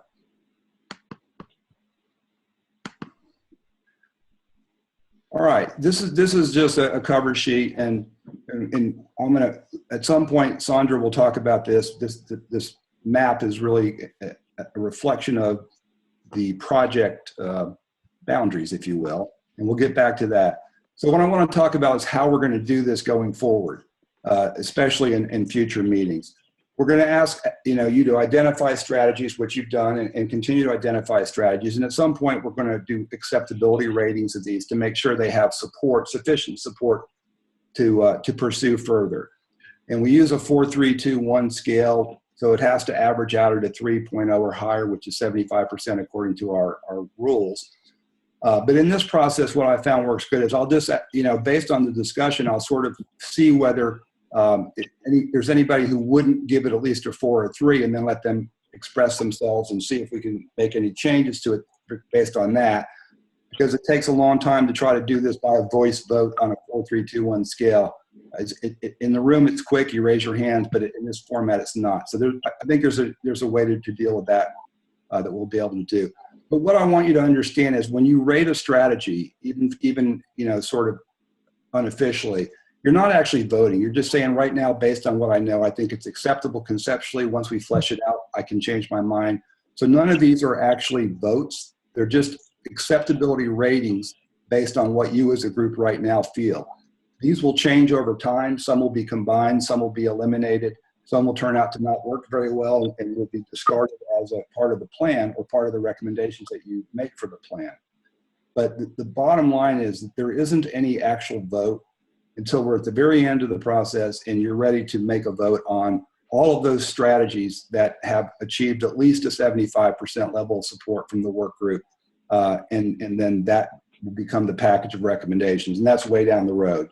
So you should feel free to support something and later change your mind, and you're not locked in. I just want to make that real clear to folks so that you don't feel like you can't really think things through or evaluate something that you might not really like, but but let's explore it. And as we think about these strategies, and these aren't absolutes, but let's make sure that it's specific, that we know what it means and what has to be done to accomplish it, that we can measure it and determine that it's likely to work and whether it's successful. Is it attainable? Is it possible to do this? Are there going to be resources, or is this pie in the sky? Is it relevant to the project and to the goals of the Apalachicola Base System Initiative? What are the time frames? What's the schedule? And this is one that was added to the sort of SMART list, and I added support. Is there commitment and support from key stakeholders and the regulators for implementation of the strategy? Because if there's not, it's not going to happen. So what we've done is organize the worksheet by the goal framework. So we have A, B, C, and D, and E, which are, a healthy and productive ecosystem, sustainable man. You're familiar with these. So those are where those strategies will be. And then we'll have a sort of an archive for strategies that we evaluated but didn't have consensus for one reason or another. It wasn't viable. And we won't lose those strategies. We'll park them here so in case you want to revisit them. And then there may be strategies that seem reasonable, but we can't evaluate them using our decision support tools, whether it's our models or other decision support tools or other commonly accepted methodologies and practices. So it's just not something that we can determine whether it would be successful at all. So we can park those there and not lose those either. And then we have our performance measures. So we'll discuss and review these over time going through. So this is just a way of extracting out of the agenda packet, organizing for future discussions. And then this is the a graphic which, you know, Sandra can talk through when she feels it's the right time on the project boundary. It may still be somewhat of a work in progress, I'm not sure. And then these are just extracted from the package. So this is an example of some changes that that our science and our project team has proposed. On the objectives, they're not substantive in terms of changing your intent.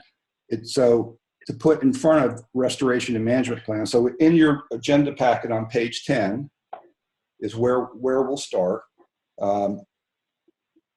What you have is restoration and management plans. So all that was added here is to develop, to consider, to define and quantify, to use, to establish and implement. Sandra, do you want to speak to that in terms of, you know, that? What do you want me to speak to? I can talk about the map if that's well, appropriate now, we could do that too. I was just going over the goals and objectives, and what all that we've done is add to them, to develop, to consider, to define, measurable, so that it clarifies what the objective is. It puts it in a context of an action, and as opposed to just a statement. It really is just a way of that. So, and those are the only kind of changes to the objectives, except for a couple of words that were added. For instance, in goal A1, the objective was to develop restoration and management plans for the Apalachicola Bay system that consider, it really shouldn't be management changes. We already referenced management plans, so it's regulatory changes was the thought of changing the word from management to regulatory there, so it read better is all. It doesn't change the intent. And the word identified was added after A3, which so would read with target and threshold levels identified. So it's a little more specific in each case. So those are really all that was added. A6 added the word to enhance settlement and productivity. So those are kind of the things there. All right.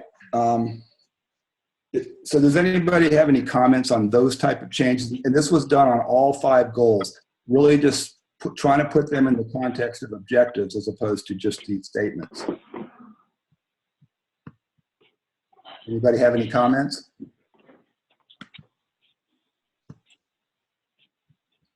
Everybody, give me some visual cues. Yeah, sounds okay to you? Everybody good with that? All right. Sandra, why don't we do that? Because it was a big issue at the last meeting, and we'll come back to this in a second. But let's talk about the project boundaries. That was an issue that was brought up, and I'm gonna let you take over the discussion for this part, and then we'll go back to what we're going to go through the strategies. Go ahead.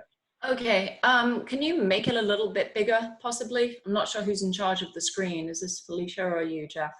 This is me, and it's just a, does that help at all? Not really, but that's okay.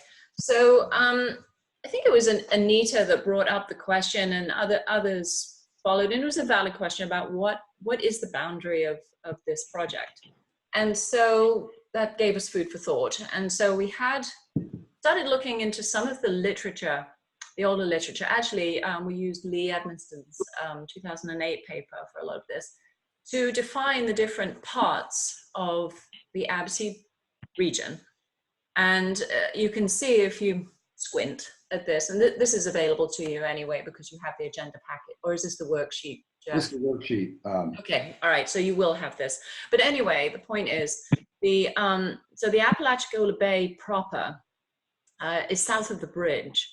East Bay is north of the bridge, and then you have St. Vincent Sound, and then you have St. George, where is it?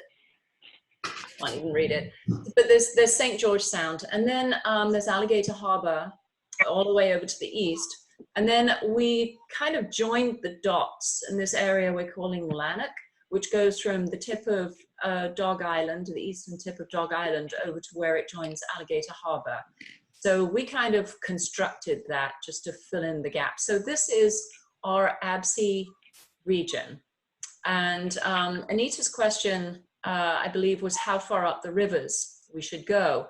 And so we wrestled with this for a while because clearly the riverine inputs are important to the project. They're a huge driver of the water quality in the bay. But we decided, again, based on the literature and based on our resource capability as much as anything, that we would stop at the mouth of the rivers, again, recognizing that those inflows are very important. Okay, that's better. Thank you. Yeah, I had to take the picture off another computer and put it here, not the one. Okay. So now, so these are our project boundaries. Now, having said that, FWC has a slightly different boundary set for their commercial fishing boundaries. So if you go on the FWC web, but they also include, Apalachicola Bay, East Bay, St. Vincent Sound, and correct me if I'm wrong, Melanie, but I think also they certainly include Alligator Harbor and St. George Sound. Now, in the Apalachicola Bay Management Unit, I believe, I wouldn't swear to this, but it's just St. Vincent, Apalachicola Bay, and East Bay. But they also include the rivers, some of the channels and rivers within those areas. And we don't have or couldn't locate a shapefile for the FWC commercial fishing area. So if that's available, we can overlay it on this map. And the reason this is becoming sort of an important issue is if we are talking about restricting or closing the oyster fishery in Apalachicola Bay, what does that mean exactly? Is it just the bay proper? Does it include, and this would make sense, is it the FWC commercial fishing unit for Apalachicola Bay?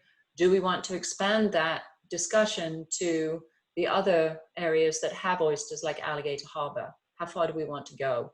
And so the need for a well-defined map it became timely. So we're open to suggestions on this. Like I said, we just produced this from existing literature, and it would be very helpful to FWC folks out there if you have a shapefile for your commercial areas. But yeah, that's kind of what we came up with. This is available as an interactive map, so you can turn on and off some of these things you see on the legend on the left-hand side. We haven't made it available through our website yet because we want to make sure that we have all the elements that people want to see incorporated. So this is a work in progress. It will be made available through our website once everybody's happy with it. So like I said, I'm open to suggestions on this one. Okay, so I think what that sort of broaches is the subject of the recommendation that was made, and since it hasn't really gone to the commission yet, how do we want to define the recommendation for closure? So Jeff, let me chime in real quick. Yeah. So under FWC rules, Apalachicola Bay is defined as St. George Sound, East Bay, Apalachicola Bay, St. Vincent Sound in Franklin County, and Indian Lagoon in Gulf County, including canals, channels, rivers, and creeks. So it's not defined in the sense of spatial coordinates, but when you also consider the FDAC's allowable harvest areas or conditionally approved harvest areas, all of FDAC's harvest area 16, which is the winter and bars, encompass those Apalachicola Bay areas, with the exception of the creeks and stuff, because those aren't harvestable areas under FDAC's. Does that help clarify, Sandra, where that kind of shapefile approach might be able to come from? It would be more useful to have a well-defined shapefile, but maybe I can work with you separately on that, so where we can actually put lines. So all of FDAC's harvest area is 16, and sub-harvest areas within that 1601 to 1673 or whatever it is. I can get that for you, Sandra. What's that? Sorry, is that Portia? I can get that for you as a shapefile. Okay, thank you. Yeah. So Mike, based on that, is it your then sort of perspective that what would have been presented to the commission, or what will be, is just what you just described, sort of the FDAX area 16 as the area that would probably be what would be considered to be closed? So that was some language that I was trying to work on in some of the earlier stuff. So we since we are in Apalachicola Bay under rule as those various water bodies, including the canals, channels, creeks, and rivers, then essentially if we were to implement a closure, then it would be for the Apalachicola Bay. So it would include all of that. But if you want to try to split hairs and get into the weeds, essentially you can't harvest anywhere outside of FDAX conditionally approved or approved waters. So regardless of where that is, and I think for St. George Sound portion, almost all the way over to, what is that, Dog Island, I believe. But a large chunk of that area behind Dog Island is prohibited waters. So essentially it's already closed to harvest. Right. But John, it's Alligator Harbor that concerns me a little bit, or So Alligator Harbor isn't considered Apalachicola Bay. no, I know. So the question is, do we just stick to Apalachicola Bay, or because it seems like Alligator Harbor is vulnerable, but if Apalachicola Bay is closed, but I guess at the moment if fishing is allowed in Alligator Harbor, anybody that would normally fish Apalachicola Bay would have the opportunity to go over there. So I'm not sure. This is up to the CAB how far reaching we want to be, whether we just want to stick with Apalachicola Bay or protect the system, so to speak. Okay, so that's the question to clarify, and then we'll go into their stuff. So let's hear from folks in terms of their perspectives. I mean, there's a couple of options on the table. One is to go with the FDAC sort of, as Mike described it, Area 16 or the FWC enforcement, which includes the canals, creeks, rivers. So what's the thinking of the group?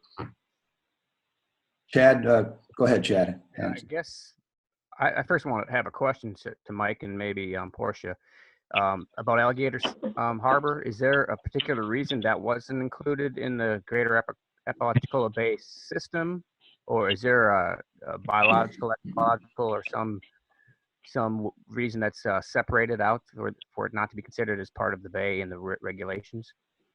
Yeah, so the shellfish harvesting areas are based on management plans, and they're typically regionalized because they're influenced by different things. So Apalachicola Bay harvest areas are typically influenced by the river, whereas Alligator Harbor may be more tied to rainfall. So it really has to do with how we determine when the levels will, exceed the threshold for safe consumption. So with Apalachicola Bay, that's based on river stage, and Alligator Harbor, I'm going to bet, is probably more related to rainfall. And then the areas in between, we were not able to get a management plan that would allow for harvest or resources there.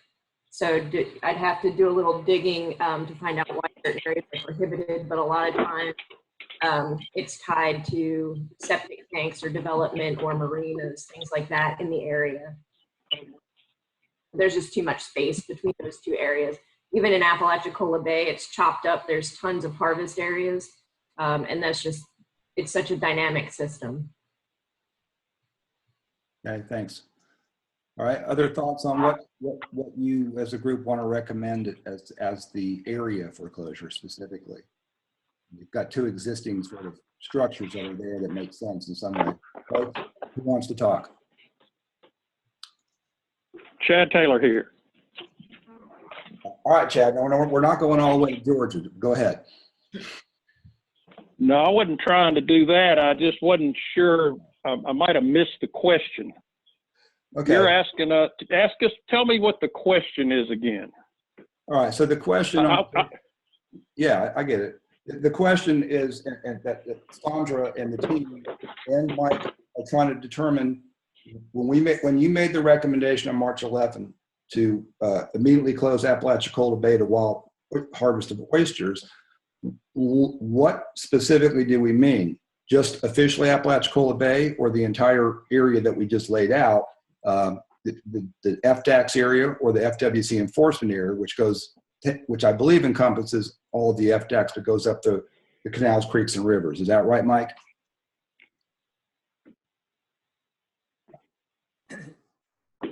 Yes.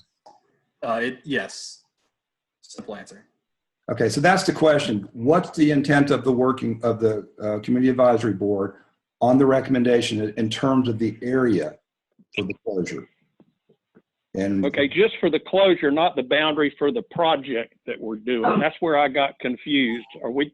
We're talking about the area for the closure that is not necessarily related to the area of the project that we're doing, or are we trying to make those both the same?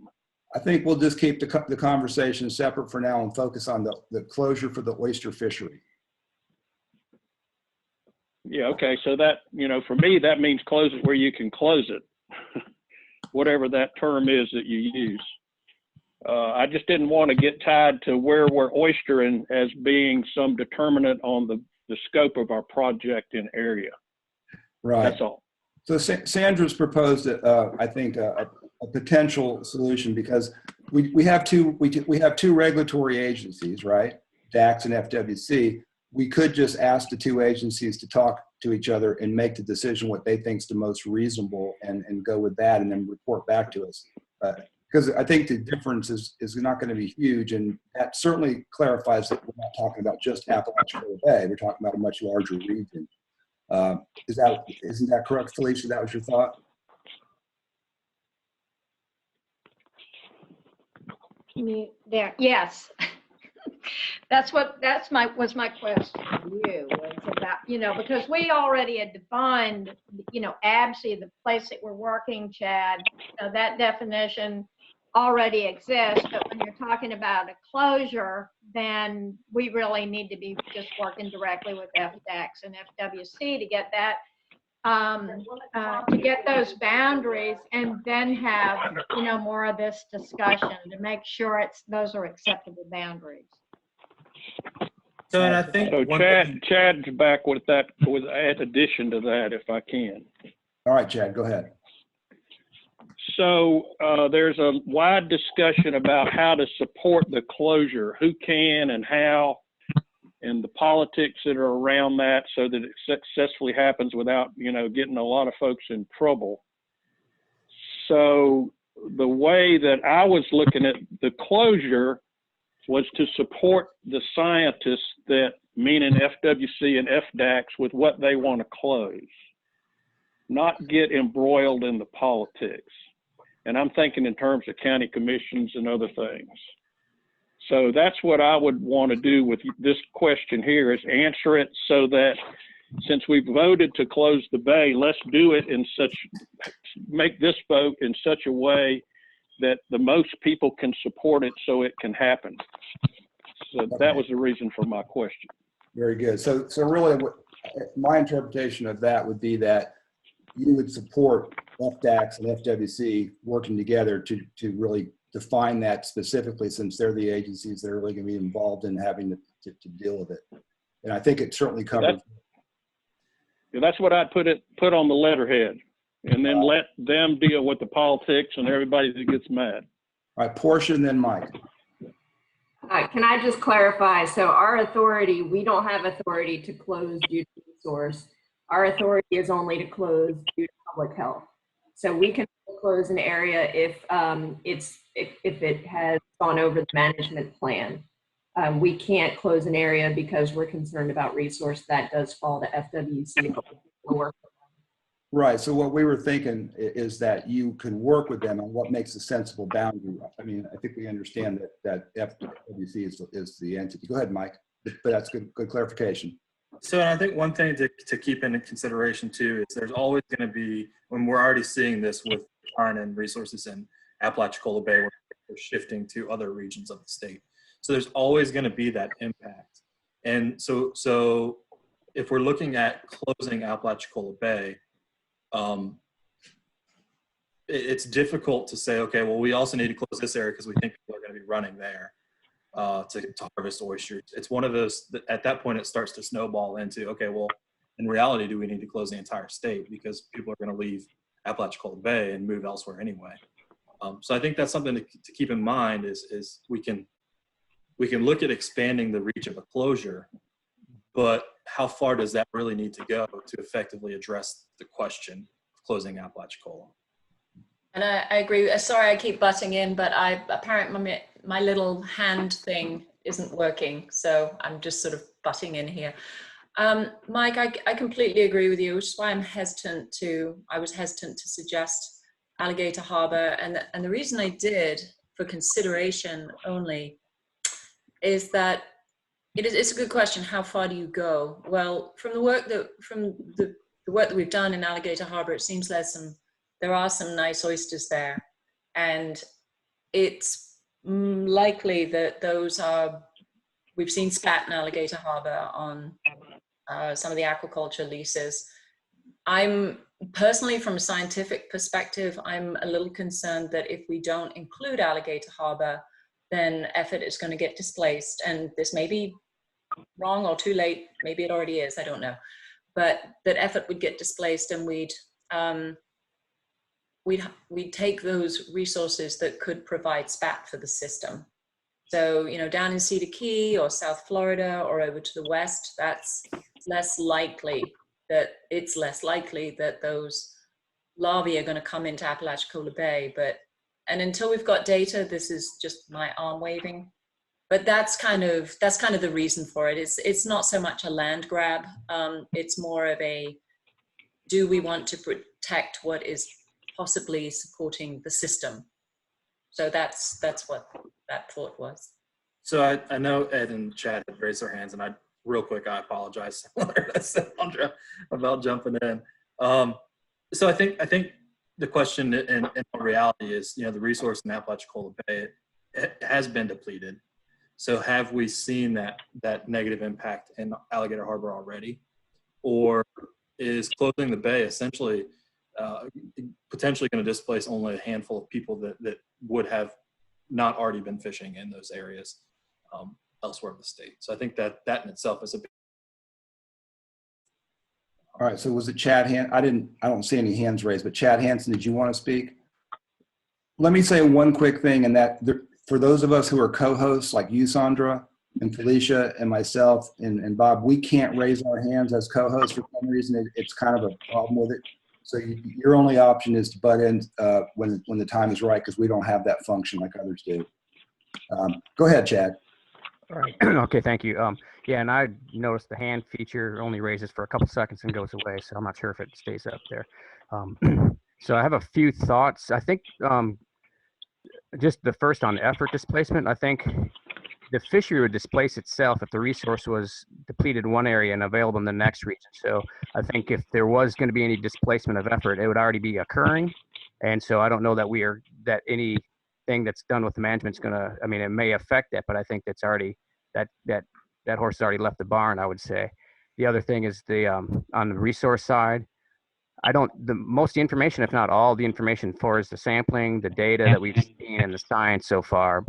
Much of it, I don't recall too much of it coming from Alligator Harbor, so I'm not clear as to what the state of the resource in that particular region is, and if there's a rational reason to include it from a resource perspective. I presume there is, but I don't recall seeing the data, and add it to the FWC action as part of Apalachicola Bay. I don't think it'd be that much of a difficulty as far. We're not asking to include it as part of the Apalachicola Bay region by rule. Just add that as part of the management action. But to me, at this point, I don't know that it's for the management action. I don't know that it's completely necessary, or that we have the information to be able to justify it at this point, as far as what we've been presented. Okay. Who was the other person that had their hand up? Anybody? I don't know how. Go ahead. You can go ahead, Shannon, if you want. Yeah. I don't know how to. I don't have nothing on here where I can raise my hand, so I don't. I've been looking for it, but I don't see it. But the issue down there in Alligator Harbor is most of that's closed waters. There's only one long bar that runs out. It's open waters, and it's got to have a lot of oysters for anybody to go down there and harvest them. They do go down there. But most of the oysters, this already. That's very helpful. So Ed, go ahead.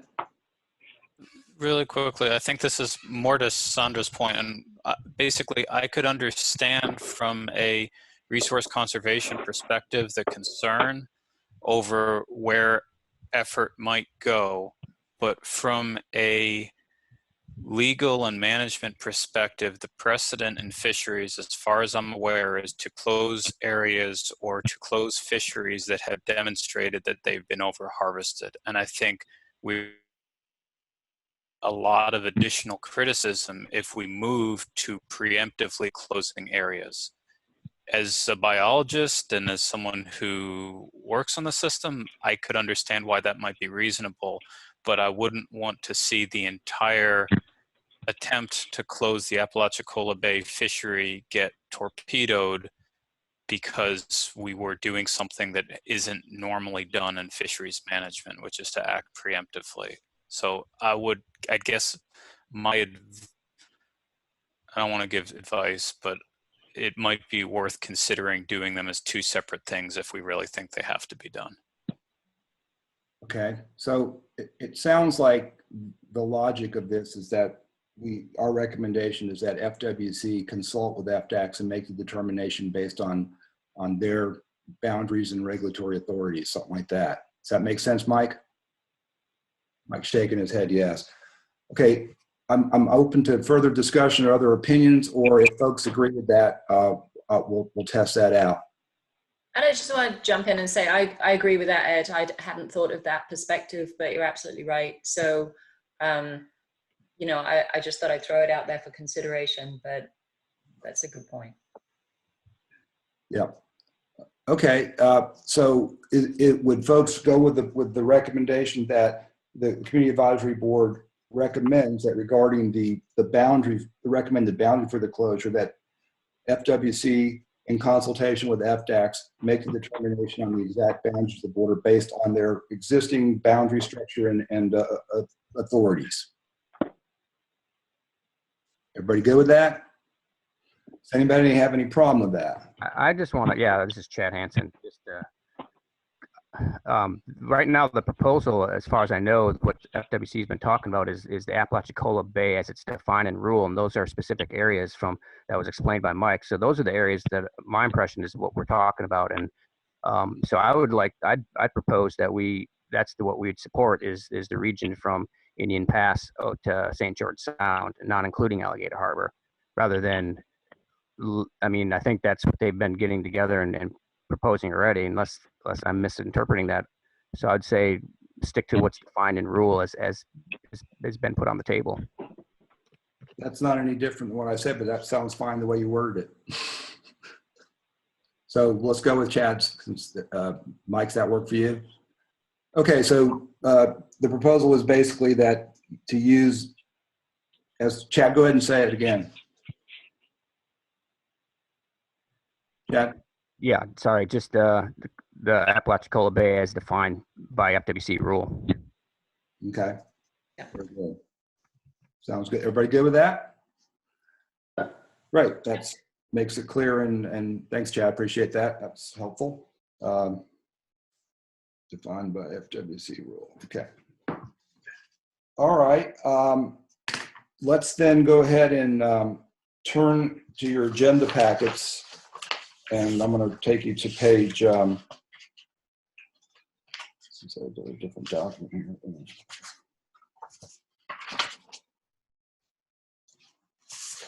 All right, on page 11 for goal A, we have really only had a very cursory discussion on some potential strategies. So what I'm going to do is put something up for you to look at. And let's see, where is it?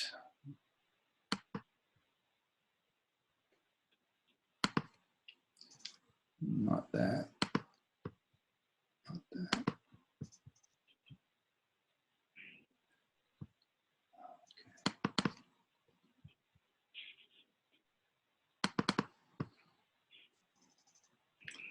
All right, are folks able to see this? All right, so in your agenda packet on page 11, you'll see that the only strategies that you proposed was 3 potential ones. Develop goal for habitat quality, identify monitoring needs, and develop criteria for opening and closing the wild harvest oyster fishery. Now that's something that we discussed last time, that at some point in time we need to do that. Now, I mean, sooner than later, if we made the recommendation for closure, then there has to be, some science-based criteria for what it would look like. And you came up with a whole bunch of ideas, which is under goal B, management. But we moved part of this to goal A, because a lot of these criteria are going to be really under the topical issue of a healthy and productive bay ecosystem. So the things that are underlined here are suggestions. Do you think it makes sense to link the metrics that we have with specific objectives? So, we've laid out our objectives, and that at some point we would organize these by the objective. So objective A has, strategy 1 and 2, objective 2, and ultimately there's going to be overlap that some strategies will hit, might even hit 5 of the objectives. But that's the thought. Does that make sense to you to link each the metrics, the performance metrics and strategies with each of the specific objectives as we build this out over time? So that's the thought on this. Hey, Jeff, you want to expand the screen? I don't think people can read the letters. Go down to the bottom right. Yeah, Bob, I can try. It doesn't really work, unfortunately. Does that make it better? That's better. Yeah, but it's taking up my whole computer, so problem is I can't see it. Okay, so 1, link the metrics with specific objectives. Need to link each performance metric with specific objectives throughout the plan. This is just a suggestion for organization, and we wanted to test whether that made sense with you, and that's something we would do over time. Who wants to talk about that?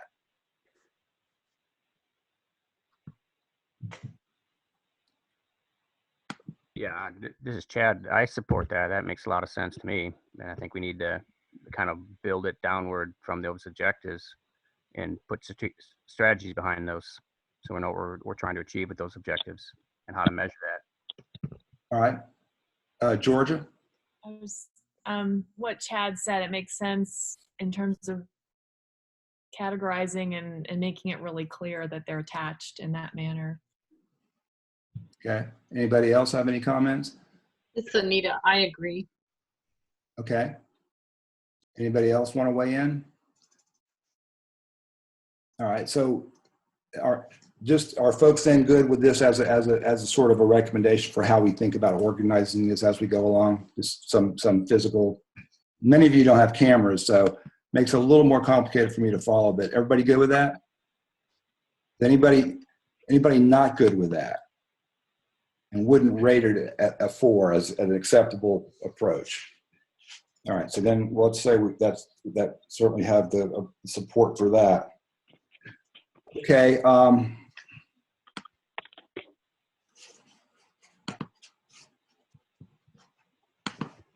The next one is, and this is one that y'all proposed anyway, rebuild the oyster reef ecosystem using multiple approaches, such as adding substrate, spat and shell, adding spat, etc. Is there anybody, are folks good with that as a general strategy? Just go ahead and speak up, because if I keep showing this, I can't really see who's talking. So we were hoping Bob could do this and I could do that other thing, but Bob's computer's having some issues. So anybody have any issues with this? Everybody think it makes sense? I see a few people with thumbs up. Looks good. All right, so here's a couple of considerations. And these are only designed to get folks thinking about strategies and what makes sense. Increase productivity of the bay by enhancing existing reef structure or restoring historical reefs that no longer exist using the best available scientific data coupled with the experience of managers and stakeholders and watermen as a key stakeholder. Does that seem like a reasonable approach?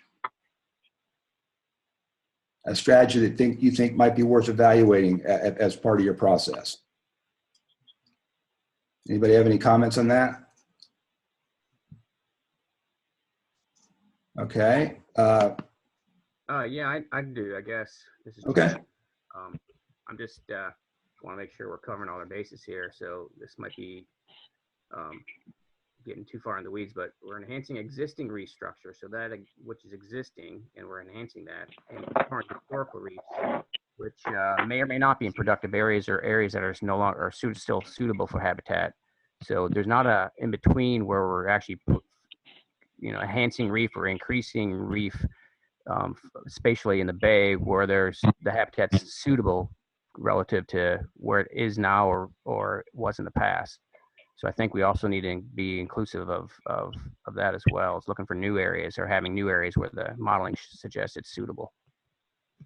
Yeah, Chad, I think that's actually absolutely correct. But that is certainly part of the plan overall, what you just described. And it's probably listed somewhere else. I think this was just, using the science, using habitat suitability analysis. Can we use these reefs? I think ultimately the plan is going to be to figure out all the best locations, whether it's new ones, whether it's old ones, et cetera. So maybe we should clarify that in this as well. I just want to jump in. I agree with that, and that's something that we have discussed. I just want to recognize, though, something that has been brought up is that we can't just add new areas willy-nilly, so to speak, because of limitations of the Endangered Species Act. So while I completely agree with you, and it was part of our original proposal that we use predictive habitat models to look at areas that may never have been oyster reefs for restoration, we should recognize that there may be some limitations on us being able to do that. Okay. But it's certainly something there. Go ahead. For over 25 years, ABSI has tried to create new bars.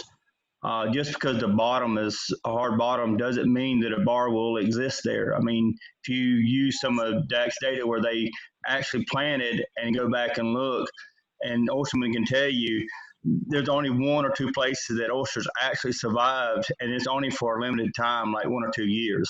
So you waste a lot of material trying to build a bottom that something cannot, maintain itself. Mm-hmm. Okay. Roger, you had your hand up. Go ahead.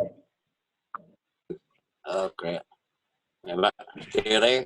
Yeah, we can hear you, Roger. Go ahead. Okay, yeah. Well, like I said, I don't know about the food. I'm like Shannon now. If them oysters growed there before, they'll grow. But when you start putting stuff on bottom where oysters never grew, you have a hard time making them come alive. That just don't. That's against nature, I guess. Okay. Anybody else want to speak? I'll get you in a second.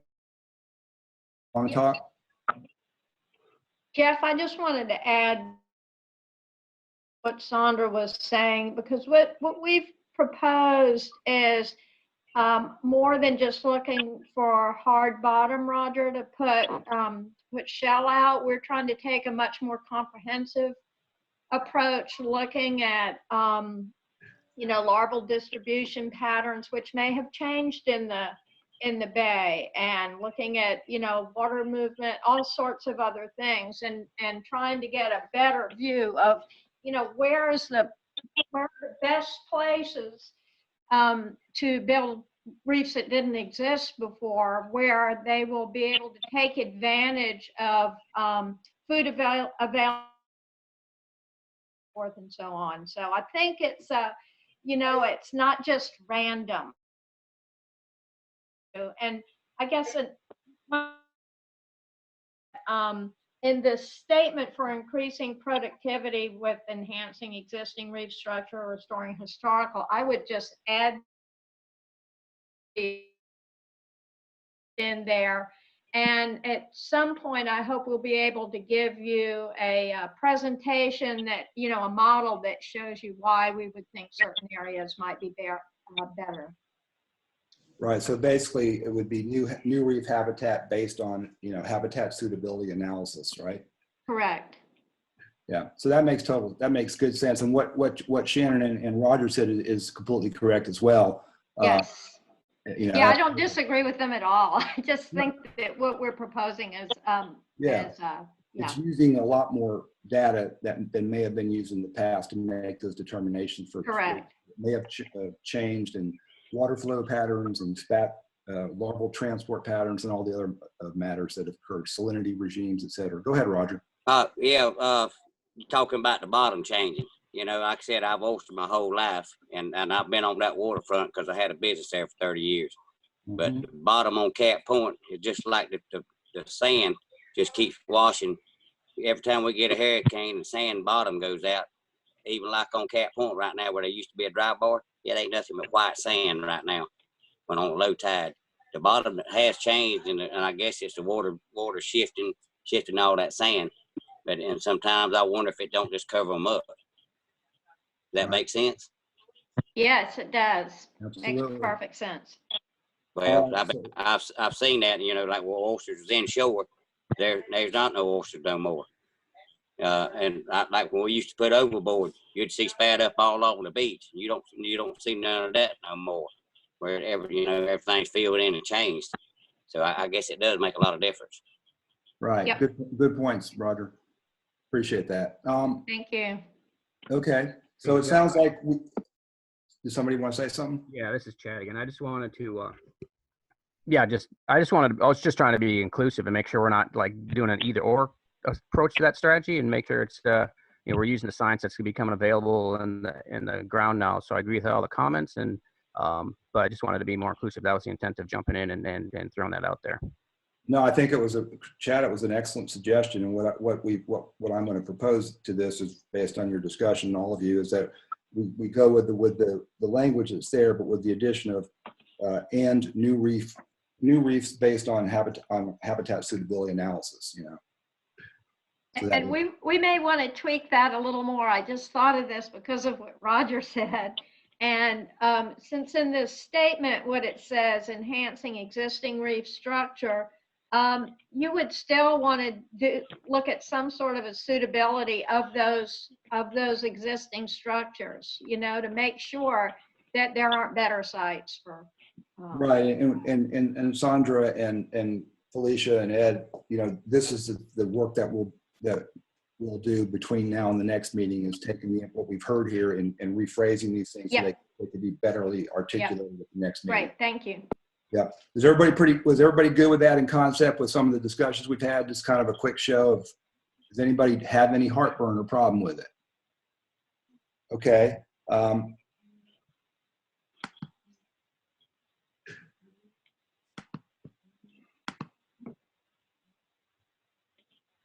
And then another one, and this is one that we had just put on as a suggestion. The other two are ones that y'all have already talked about, but this is develop an approach for testing the relative effectiveness of strategically placed three-dimensional structure using traditional and alternative substrates.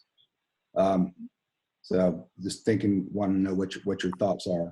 And Sandra or Felicia, feel free to jump in on these with your questions, comments, thoughts, clarifications, and Ed too. When I say that, Ed, I don't mean to leave you out, sorry.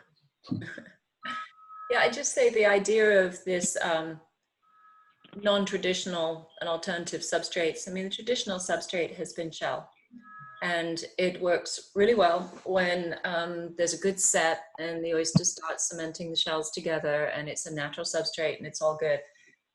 But it's not readily available, possibly in the volumes that we would need to maybe bring back some of these areas to their original or close to their original or a functional height. Because as Roger and Shannon have said, some of these bars they're down to sand now. And so some of the things that we're planning on trying are not going to be on a huge scale. So to the resource comment that Shannon and Roger made, we're not planning on spending millions of dollars to try something and then have it fail. Part of the ABSI project is to do small, limited in their scope, obviously.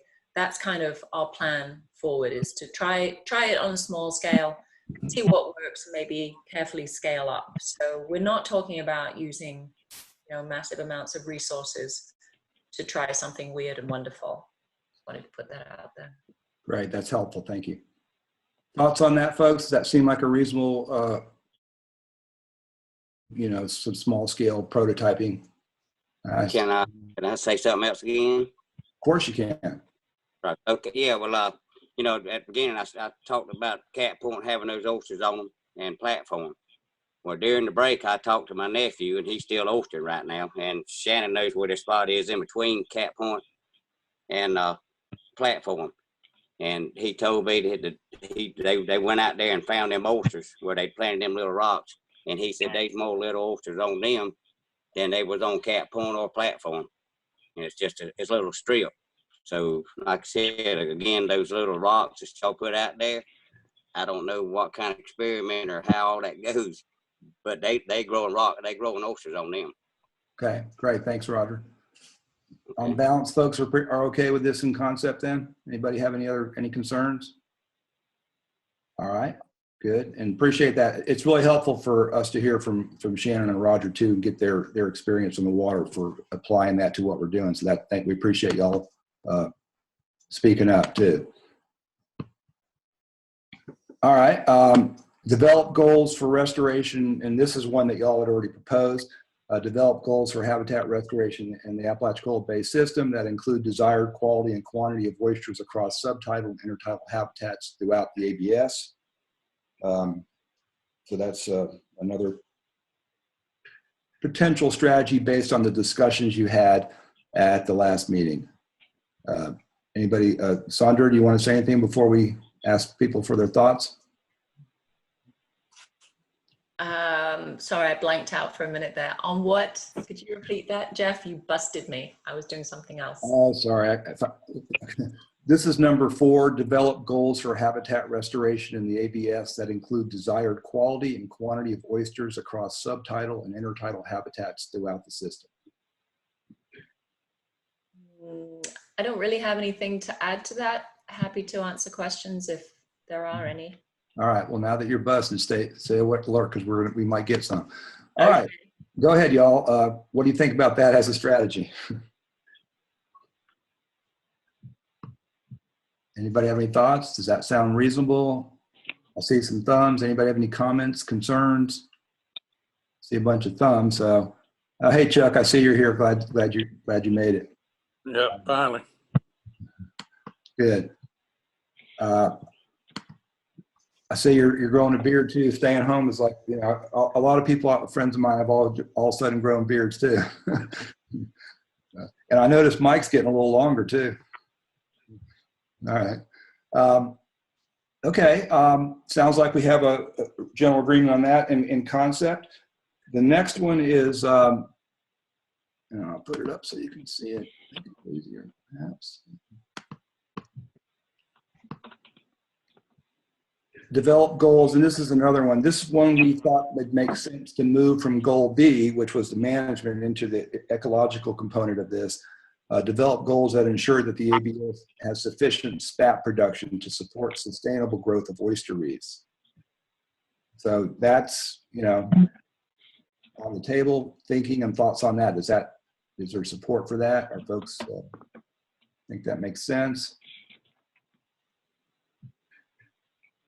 All right, I'm going to take a look and see what kind of remarks I'm getting. Make sense, everybody? Anybody have any comments? Feel free to comment if you have any, or any issues. All right, then we'll go to the next one.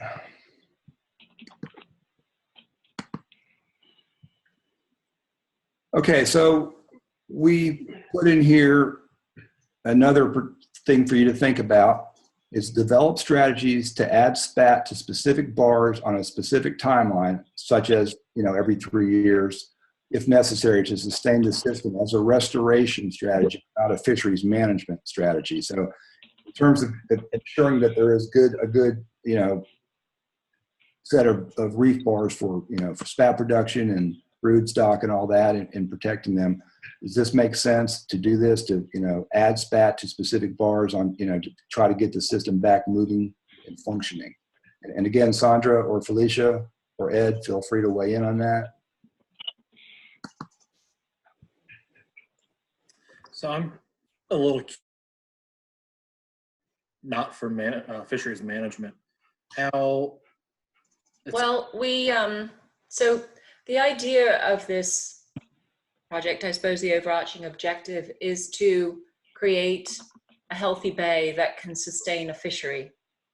So we can see using SPAT to maybe kickstart a system, or if something happens like a hurricane or a freshet where the brood stock has been knocked down, then maybe if it's successful, if putting SPAT out there is successful in bringing, through the adult population, then we can use it as a strategy to help the system come back to the point where it will, again, support a fishery.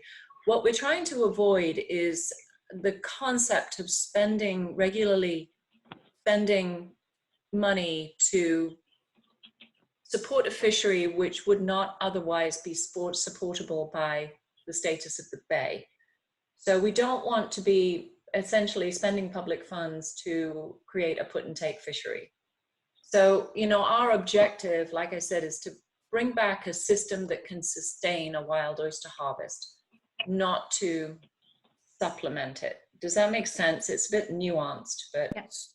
So it does make sense. Oh, sorry, go ahead, Felicia. Yeah, so the thing I would suggest about it is that we include some language in there that if there are, environmental perturbations or some other language that that the way this reads, it actually sounds like you're doing put and take to me, except then at the end it says not for fisheries management. But if what you're trying to do is boost a reef that got damaged for some other reason that was part of the restoration project, and I'm going to say way too much. It wouldn't want all that language in here. But to say that under environmental conditions that damage the reefs for some reason, that you could actually go back and add SPAT to those reefs. But I don't think, this makes it sound like he would just there's no condition under which you would do it, and there should be a condition there. And then every 3 years for how long? I mean, it sounds very open-ended to me and still sounds a bit like put and take. So Yeah, I'd like to see it modified that there are certain conditions under which you might go back to re-spat a place. Yeah, and that was one of my thoughts. It's very broadly worded. Yes. And doesn't have to me, it doesn't have a lot of action or feasibility the way that it's worded now. And I think one of the big questions is, in for example, an environmental perturbation, what would be that trigger, and what would be the feasibility of saying, okay, well, this hurricane hit, it damaged the reef, we need to close the reef. For how long and all of that stuff. So I think that's a very broad statement. And I was just looking for clarification on that. Yeah, it's too broad to me, yeah.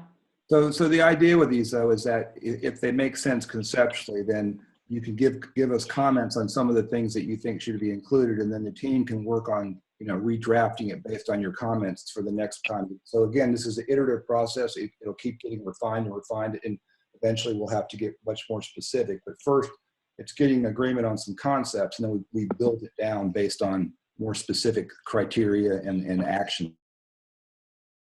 It's good, though, to have that. So anybody else have any thoughts on this? Okay.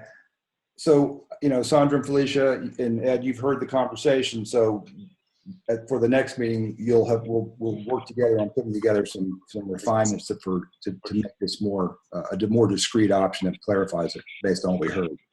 Yep. Okay. Everybody okay with that at this point as a conceptual, with the understanding that it needs to be more discretely defined? Okay.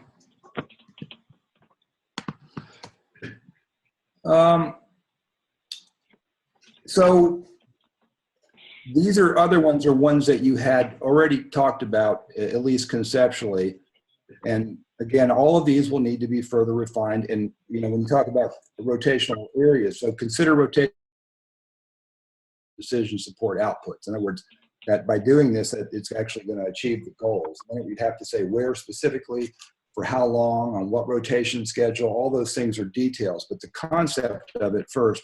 If you don't have concept for this, of the idea of rotational harvest, then you know, or rotational closures, then you would, you know, it's no point in fleshing out a series of, you know, 6 or 7 options on which bars for which seasons and, you know, how many years, all that stuff. So in theory and concept, and give us some thoughts on what you think makes sense as well. Do you like the idea of that?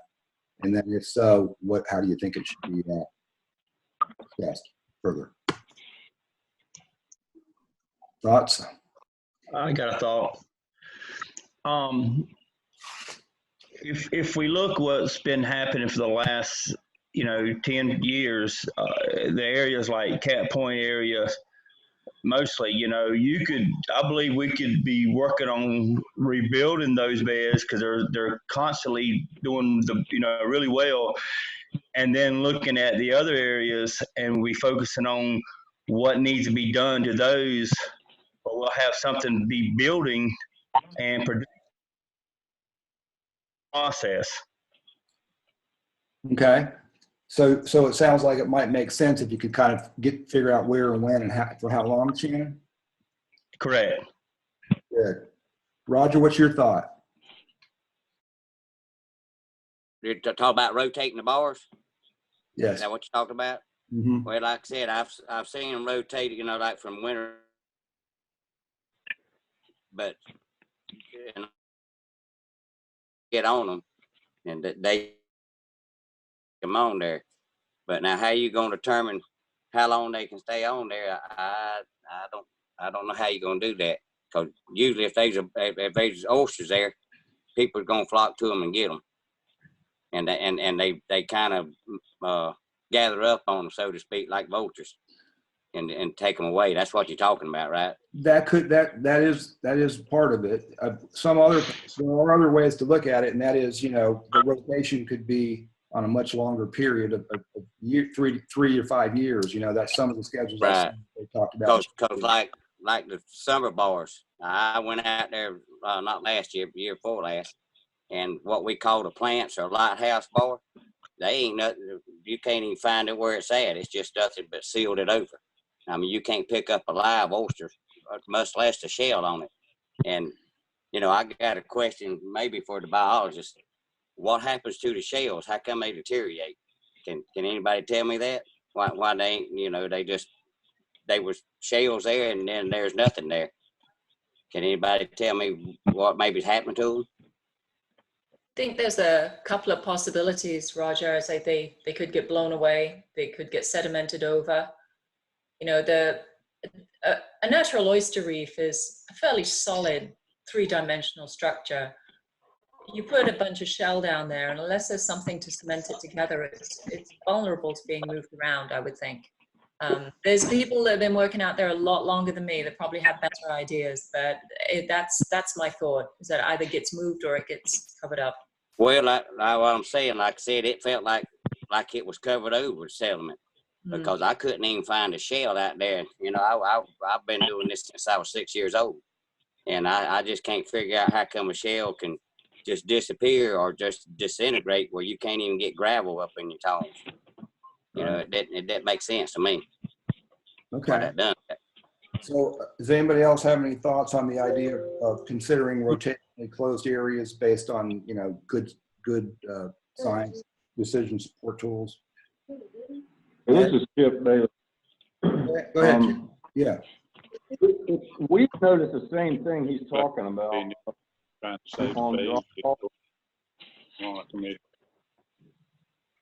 Dry bar and other areas, and the shells themselves. Y'all don't get first thing served. Me neither. What does she want? Guess who you want? Michael Connell is. Chuck, your teacher? Hey, excuse me, folks. Hey, Chuck, would you mind just muting yourself just for a second? I thought I did. Yeah, there you go. You got it. Chip, we're having a little trouble hearing you, so would you mind starting again? Okay, yeah. It's just more of a comment than anything else. Is what he said about the, you know, there's just no shells there. And we noticed probably, I don't know, 8 to 9 years ago when dry bar started going downhill, the shells down there were, you could pick them up and crumble them in your hands. And I don't know if that's just the deterioration of the shell, but you know, there was something that was weakening those shells, you know, and then, you know, several years after that, yeah, it was just basically a sandbar. There was no oysters there at all. And I don't know if they're coming back. But, Sorry, I don't have ability to raise my hand, so again, I apologize for butting in. When you say, Chip, that the shells were weakened, did you notice a whole bunch of little holes or any yellow coloration? I'm thinking of maybe the cleonid sponge, the boring sponge. Was that anything to do with it? It could be, but I didn't notice that. Okay. I just noticed the absence of shells, you know, and definitely the absence of live oysters, and therefore the absence of fish. This is Melanie Parker. I'm sorry, I don't know how to raise my hand. I can comment on the shells crumbling. My staff have seen, they've collected the shells and they can crumble them in their hand, and it's from the sponges destroying those shells. So I think that's why a lot of our fossil shell from the NIPFR project has disappeared. Thanks, Melanie. Okay. So Ed, you were patiently waiting before. Go ahead.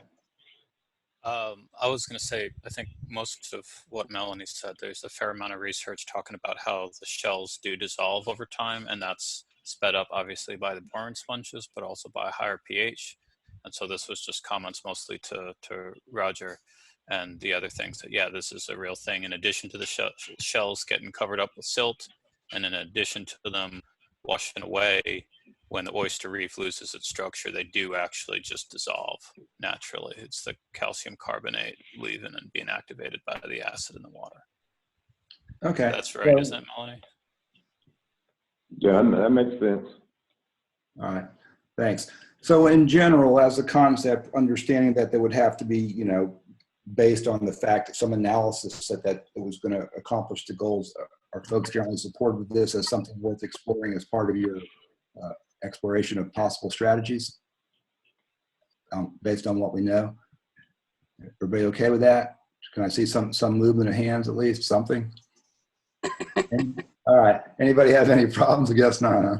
Okay, good. Now again, in the end, this may be rejected. If it doesn't make sense. So all we're saying is, yeah, let's try it out. Let's see what, you know, flesh it out and see whether it makes sense based on what we know and our decision support tools, models, and you know, sound scientific practices. Okay, good. Then go to the next one.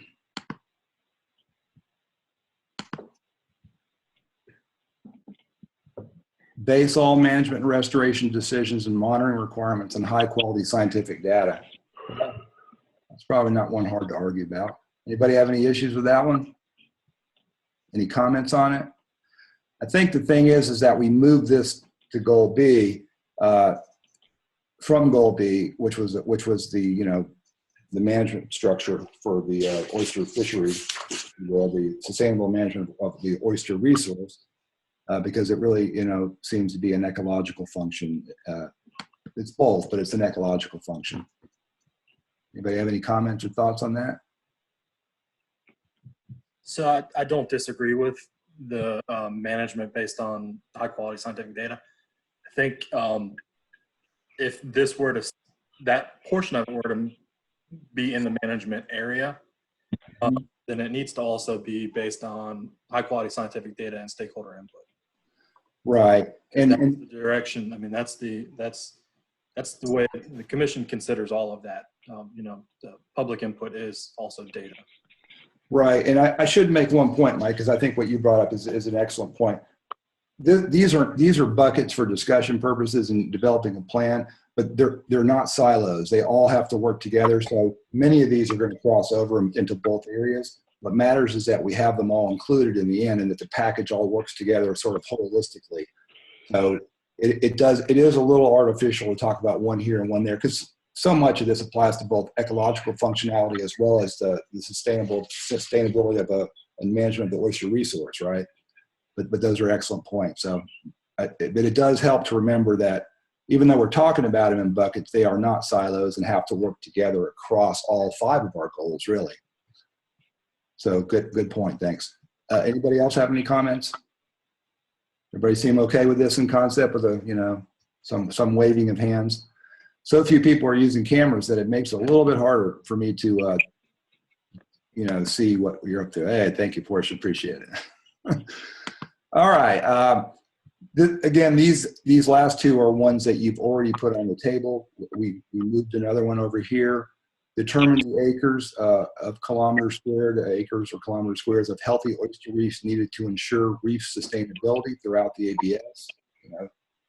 Have to know that in order to start doing restoration. Does anybody have any thoughts or questions about that or concerns either?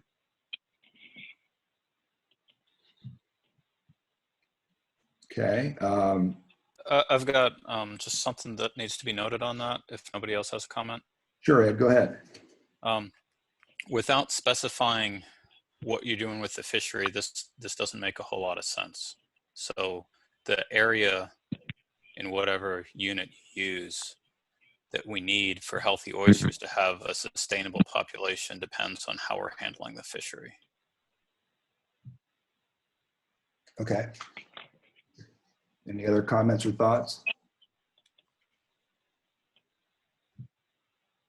All right. So I think this is a good conversation, Ed, that you and Sandra and Felicia can have as well in terms of thinking this through and, between now and the next meeting to help flesh it out a little bit as well based on, your. Yeah, this is Chad, if I can jump in. Of course.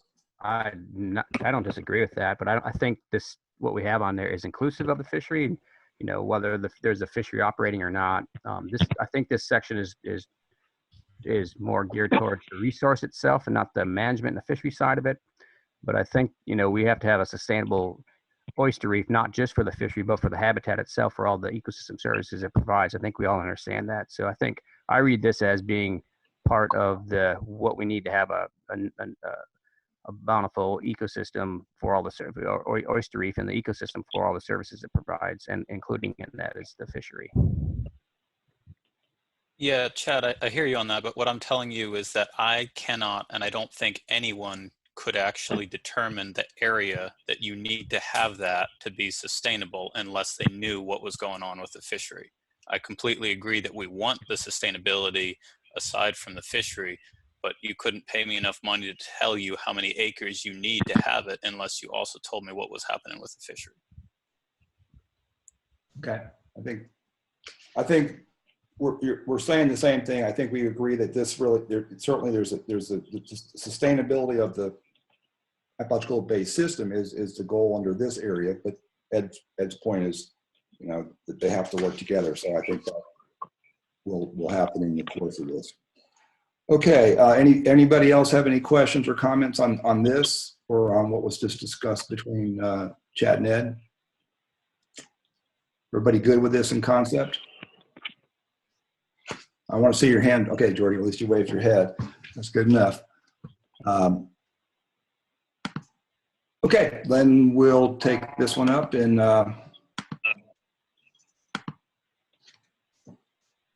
identify monitoring needs for assessing the health of the oyster population and detecting changes in environmental conditions and habitat quality for oysters and oyster reef associated species over time. So to sort of get a handle on the monitoring needs over a period of time for this. Thoughts on this?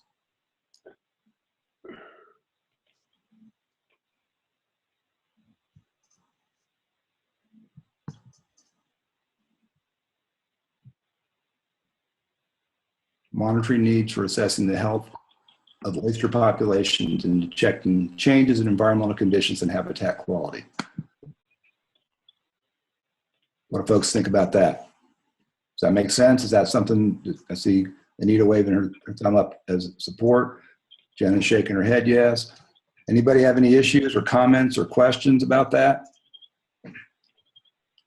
I wonder if this is Felicia, I wondered if you're monitoring the health of populations and detecting changes in environmental conditions and habitat quality, but there doesn't seem to be any relationship between those two things. And is it what really you're trying to find out is how changes in environmental conditions and habitat quality affect the health of oyster populations? I'm just trying to think of how you link those two pieces. They don't seem to be joined very well to me. Anybody have any thoughts?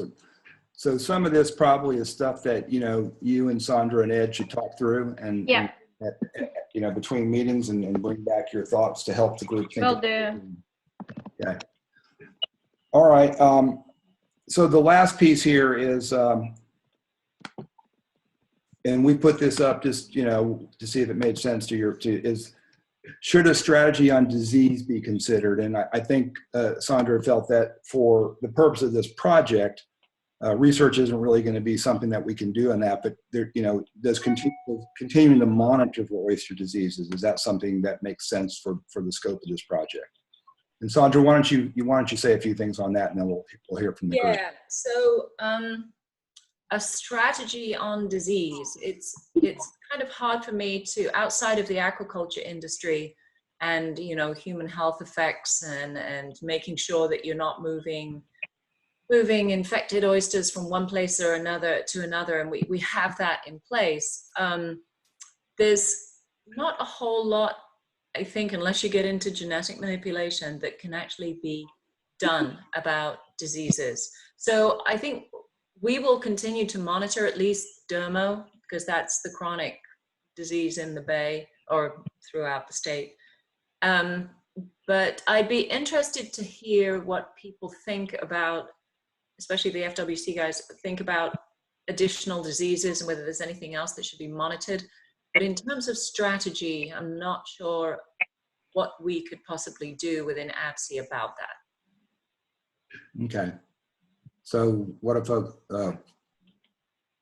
so in terms of the monitoring, what are folks' thoughts? Melanie, go ahead. Okay, can you hear me? We did monitoring of MSX, which is another disease that affects oysters, when we started doing our monitoring in South Florida years ago, and we never detected the presence of it. So we stopped doing that, and that's why we're not monitoring it in Apalachicola as well. We don't really monitor any other parasites. There are a lot of others that impact oysters.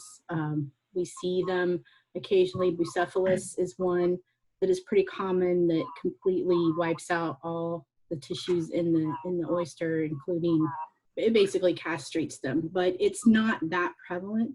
So we note it when we're doing our reproductive analysis because it shows up in the slides, but that's really all that we've been looking at. Okay. Any other thoughts? All right. So what I'd like to do is, since we did draft some strategies based on your discussions on Goal B, that we kind of go through that. And I want to leave some time, though, that we can at least get you to brainstorm without really discussing some strategies for our other goals, so that we can then take those and do the same thing that we did on A and B based on your discussion. So next time we can look at some C, D, and I think C and D anyway, if we can save a little time for that. So I'm going to go ahead and put this back up here. And I have a charger. all right. So Out to the Suburban. the only changes to the objective were the same kind of things I described previously. So I took it to mean that you agreed generically on goal A, B, C, and D, that we put to establish, to implement, evaluate, those type of things that further clarify the objective.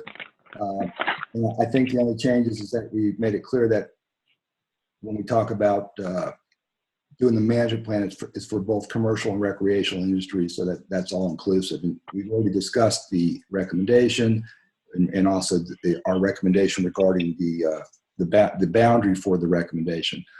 So strategies, develop closed areas to provide year-round protection for broodstock and enhance spawning opportunities. And we've already done number 2, which is to define the boundary. So anybody have any thoughts on, is that a good strategy? Is that something the work group should, the community advisory board should work on, is develop closed areas to provide year-round protection? And again, Sandra, why don't you speak a little bit about that? Yeah, I just want to point out too that these are just suggestions. They're just potential strategies. They're not anything that we have decided is going to be implemented. So, and I'd say that these areas need to be selected based on their value for broodstock, and again, and under advisement from the Community Advisory Board. And that's the objective of them, is to pick areas that may be sources of larvae. We don't have that data yet, or that have a good, healthy population of big oysters, which of course is going to conflict with some of the fisheries objectives. So that's kind of the idea, is to provide broodstock protection so that if something happens, then we have a source population so that we can get spat out of them. Okay, so one thing I pointed it out earlier, but I'll do it again, and that is that this particular one actually was proposed by the Community Advisory Board. The only thing we added this is the word develop. The ones that have underlined are ones that we're putting up for your consideration, and I do appreciate that you bring that up, because again, these are only ideas and you should decide whether they make sense. And these are ideas based on the discussions that we've had and you know, other information. So this first one though was one that the group had suggested. So okay, anybody want to talk about that as in terms of support for that in concept? Yeah, this is Chad again. Sure, Chad. Yeah, and I don't think those could be. I don't think we need to discuss or put in here where those might be, but they need to be based on the science and the modeling and all the habitat suitability and the proximity to natural or harvestable reefs, so they can gain some of that benefit as spawning reef. But that part of that area could also be in areas that are restricted or not approved for harvest as well, if those areas are suitable and the oysters will grow sufficiently in those areas. So it may not be actually in areas per se that are in harvestable areas. Just wanted to point that out. Right, that's great, Chad. Thanks. Yeah, that's absolutely correct. I mean, these kind of things are, everything we do needs to be based on good science and based on all of those considerations. And I think it is good to point it out. So thanks. Other thoughts? Jeff, would you mind? I might be working off of the wrong document, but it looked like on some of those objectives that we scrolled through, differs from what was sent out in the agenda packet. Yeah, the difference is adding words like to establish and implement, or to develop, or to regulate, or whatever in front of it, of the actual objective. So the only change that I did highlight the change. So the only change is to put those words that we agreed initially were just here. I'll put it back up so you can see it. I'm talking about on the objectives. I think just to clarify, this is a different document, right, Jeff? This is right. Yeah, this is the worksheet, because this shows the changes. So in yours, it just says a comprehensive monitoring plan, for goal B1, let's say. Goals that was added here is to establish, implement, and evaluate that. So it doesn't change. It's not changing the objective. It's just putting it into a framework for, making it an objective and an action. Okay, thank you. I was confused myself. Yeah, it's not there. It'll be in the next one. We just wanted to make sure that made sense in all of these goals, to regulate, to develop, whatever made sense to go a couple words in front of it are primarily the only changes. I did point out that we just clarified what you already said in goal B, which was for both commercial and recreational, and I did mention that. But I know it's hard to follow as we're going through this stuff. Okay, so on the developed closed areas, does anybody have any comments or thoughts? As a I think Chad brought some excellent points that I think would be included. Is everybody okay with that on balance? I see at least one thumb. Okay. I don't see any objections, so let's back again. All right. We already discussed number 2, and we gave a recommendation to, for FWC to use, consult with DAX and use their boundaries defined in rule. And then at the last meeting, y'all had discussed defining criteria, and we don't need to do that today. This testing support specific criteria or conditions with related performance measures required for the reopening of the bay to wild oyster harvesting. and then focus on strategies for increasing the funding for and reclamation of local shells from local watermen, restaurants, private citizens to supplement shelling of bars and increase the viability of the oyster resource. This is one we just put together based on some of the comments that were made at the work group and made it into a more, 4 or 5 comments into a single, more discrete strategy. So thoughts on these? Anybody like, 3 and 4? Do you agree we need specific criteria and conditions for reopening, assuming it's closed, and that we should come up with some really, strategic funding and reclamation strategies using local shells and, working with watermen, restaurants, private citizens, and others to supplement getting the shell resource? Can I jump in? This is Chad. Sure, Chad. I'm just the word reopening is kind of throwing me for a loop, because I think if this is a plan that's going to be developed and maintained and relied upon to, I know it's particular to this, I guess I'm just thinking longevity and how relevant that word may be, where we may be wanting to consider more broad than that, so something more along the lines of, just management of oysters in the bay, whether they're open or closed, and to help, we need to have specific criteria to help guide management in general, not just necessarily the areas that are already closed, to figure out how to open them. So I'm just think we need to be a little more broad than that, because some areas may be open and some areas may not be, but we still want to use those performance criteria to help guide that management. So I'll let Sandra weigh in on that. I don't think those are exclusive. I think this one was actually because when you made the recommendation to close it immediately because of conditions, that at some point that the FWC is going to need to have something in order to what would be the the criteria and system for reopening. But for our overall plan, what you just said is exactly what we're doing. So maybe it's 2 pieces, 2 different things. Yeah, I completely agree with Chad. I mean, assuming we can get the fishery closed, then the question becomes, when can it open again? We don't want that to be an open-ended issue. And so there are various criteria that can be used to determine when and under what circumstances the fishery might reopen. But expanding that to what Chad said, yes, it's absolutely right. We need to maintain the reefs, and to do that, we need to understand what the shell budgets are. And this is a primary objective of Ed's and also Melanie's. Everybody's recognizing that it's important to understand that. So yeah, it is more expansive than what's written down. Whether that is captured somewhere else, like you said, Jeff, these are not siloed. So, and I can't remember the entire worksheet there, but it made that whole management, shell budget for management may be captured somewhere else. If not, I think there should probably, it would be appropriate to put it in this objective. But we need to look at the whole worksheet to determine that. Right. It is probably there elsewhere, but it's fine to clarify that. I think the reality is it is all of these together, and the specific quick phase thing has to have one set of metrics, and then overall maintaining the system is the primary purpose of this project. So, I mean, Chad brings up excellent points, and I agree. Go ahead, Shannon. I'm just curious, did we come up with, like, are we going to say it's going to be so many bushels per acre, or we're still discussing that in the process?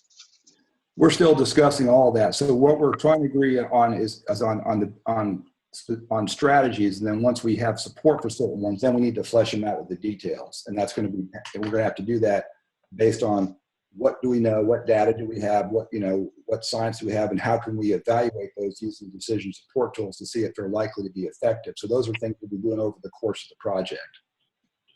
Okay, I just wanted to weigh in, because I just feel like when we do this process, we need to look at more areas of the bar than just 1 or 2 points of the bar, to have a, consistent of what's there, because I know in the past, most everybody with DAX and FWC, they go to this one particular area every time, and that doesn't really reflect as much as it should on the rest of the bar.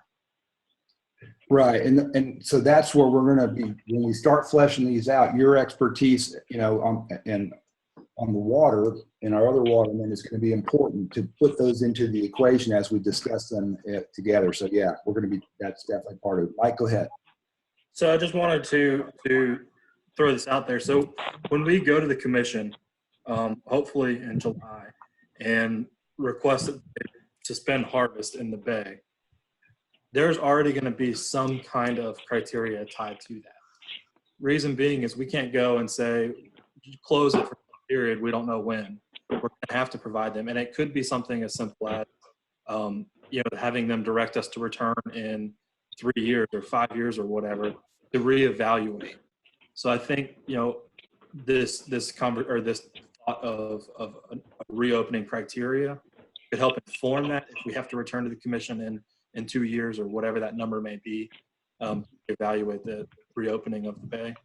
But it's highly likely that we are going to have something tied to that, because that has always been one of the hurdles with having the bay closed is, you know, even folks that have supported a temporary closure have also stepped up and said, well, we need to know when you're going to, what you intend to do, because we want to support you in taking something away from us, but we want to know that there's the possibility of getting it back to some extent. Keep that in mind. Right, I think that was discussed. I mean, that's at the last meeting that we had, that was clear with Jim and you that you're going to have to give them something, and we're going to work on science and data to have a longer term approach. Go ahead, Shannon, you can respond. Yeah, that's what I'm, you know, that's one of my biggest concern is we have something in place saying, that's when I was asking, you know, per, you know, so many acres per bushels per acre or whatever. That's what I was hoping to make sure that that's incremented in the closure, where we can have it say, okay, let's hit this threshold, it's time to reopen, you know, that way. Because if you just, I mean, when the word comes out, the bay is closed, whatever, without having something for all the people to grasp a hold to and understand that, okay, the bay's going to be reopened when it hits this threshold, you know, and that's what, you know, we got to make sure we have it committed where the local people will not totally just freak out. Okay, Roger. Yeah, I'd say something on that too, because now I wasn't here when you know the board voted to unanimously close it, and I'll just speak out and say I'm not a guy. I'm not really in favor of all that, because I'm an horseman at heart, and I know that when you close this bay, you're gonna have a bunch of negative feedback with the people that actually do it. I mean, and talking about you know. Check and see how many oysters are there. I've watched their boats come out there and go down in the water and check that one spot that they got GPSed off, and they might not be nothing there, and we'd be right beside them and catching oysters. So, you know, just cause you go down in the water and put your hand down there and try to fill them up, don't mean you're gonna come up with oysters. So, but there's gonna be a bunch of negative feedback whenever it gets out that you're gonna try to close the whole bay down. I mean, I'm just being honest with you. I just to let everyone know, we had a pretty good discussion about the criteria for reopening and that was conveyed on to Jim Estes and Mike. And so that, at least that initial conversation, which included Shannon's ideas and others, is at least being considered as FWC is thinking through this. So. And that's right. And we did have a big discussion, and Jim and Mike have that information. And for the purposes of what we can do today, you know, it was decided we can't really make those such specific things from the ABSI project itself without having our science to back it up. And so, but Jim and Mike have information on what those criteria should look like. And they'll in the short term, that's what they're going to do. And we will be doing things for the longer term. Go ahead, Chad. Oh, yeah, sorry. I'm not sure if you can see me waving my hand, so it's not to be annoying. But yeah, I agree that there's got to be some level of expectation. But I think I was questioning to Mike, and I think part of there's two things going on with the agency's action and what we're trying to do, developing this management restoration plan for the longer term, not necessarily specific to the action of the FWC, but at this given moment. So we're kind of going back and forth between those two. So I'm personally getting a little confused.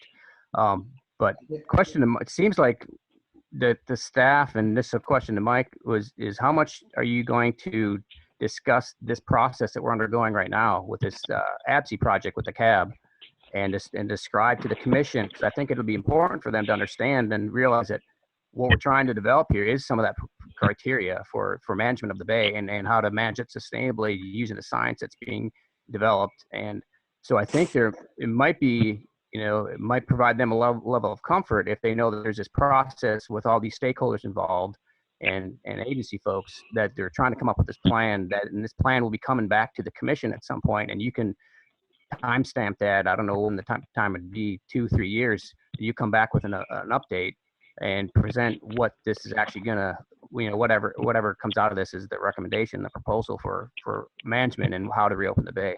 So I guess that long-winded question is the question, discussion is a question to Mike, is how much of that is staff gonna present to the commission? And if not much, at what point will the commission be brought in on all this? So the commission, but prior to making their decision, will be briefed on the various components associated with the recommendation. And portions of that information will also be included in the public presentation that's given to them. I think in the grand scheme, there's multiple projects going on. It's this ABSI project, it's the NIFWIF funding that we recently got that's leveraging information from this project also. And so there's multiple things, multiple components in Apalachicola Bay alone, not just throughout the state. But so they will be briefed on the various components associated with it, with the recommendation, and the presentation will include some of that. But there's a fine line between providing them with every detail of ABSI versus stuff that helps inform their decision when it comes to deciding the suspension of harvest. Does that help answer your question? Yeah, I guess, I wasn't suggesting we give them a run through of ABSI and all what's going on, but that there's this process in play, help them guide their decisions down the road.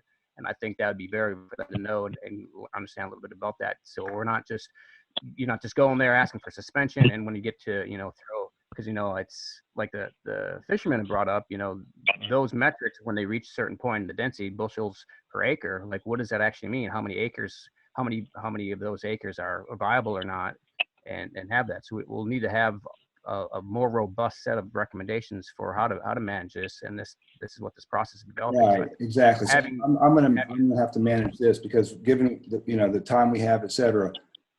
Jim has that information. One of Jim's and Mike's roles in this process, Chad, is to run up the flagpole this process, and there's a lot of coordination going on in the background with Felicia and Sandra and the agency in terms of making sure that the commission is going to be up to date with the process. So part of it, and Mike, you mentioned this earlier, is you might say something like, we think we should wait this amount of time while the work group's working on the research and coming back with the facts. That's all part of it, Chad, but I think right now where we are, we need to let Jim and Mike do what they can do with what we already agreed to at the last meeting. But what you just said is part of that, and they will be aware of that, and the recommendation very well could be something along those lines. Is that correct, Mike?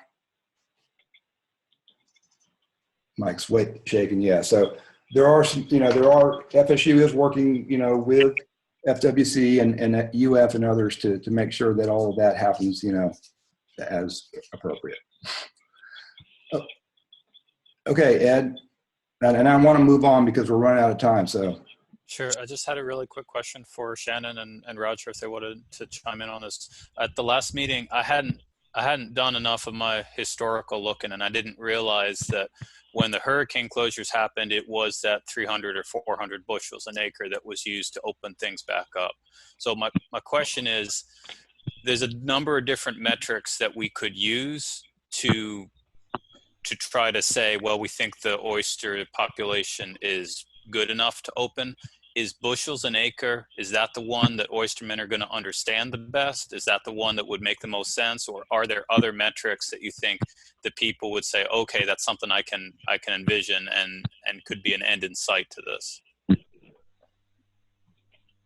Well, after the hurricane in '85, it wiped us out. We didn't work for 2 or 3 years, but they finally came back. But now when it wiped about, that whole Cat Point was a whole oyster bar. There was oysters all over it.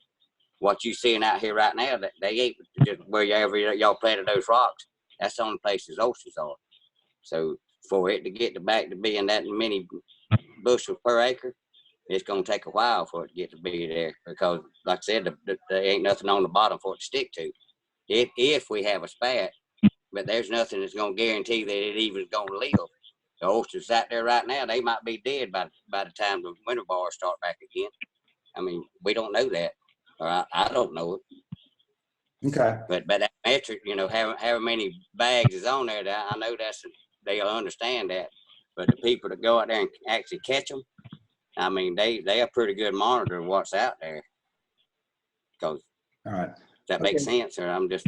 No, yeah, it all makes sense, and it's a lot of things are going to need to be worked through. But given this, we're going to have to kind of focus on what this project's purpose is at the time, which is going to be a longer time frame. So what I think I'm going to ask y'all, since we have another half hour, is let's finish up this particular part. And what I would like to do is for you on your own is to take a look at the thriving economy goals C, D, and E, and send Bob and I your suggestions for strategies. You don't have to flesh them all out, and we'll sort of organize them and include them so that the next time the brainstorm session can be elaborated on, but we don't, we can at least do the same thing we're doing today with that before we take it down to the next level. All right, so let's see. We talked about, so these are other strategies that you discussed at the last meeting. Develop a shell budget for maintaining reef habitat. Define performance criteria for an oyster reef that can sustain an oyster harvest of X amount of bags per acre, such as Shannon had mentioned, 400. So these are all part of the discussion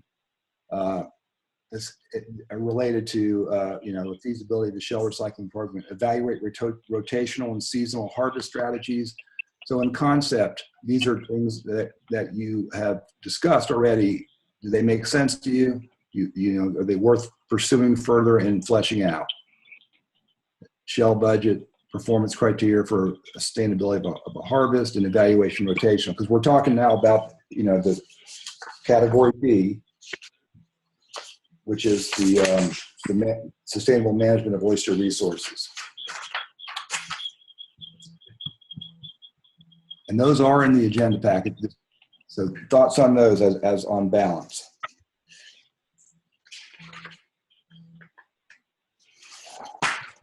Phone's ringing off the hook. Chuck's raising his thumb up. Anybody have thoughts?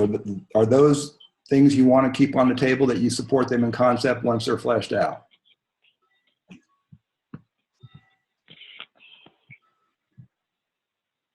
Anybody?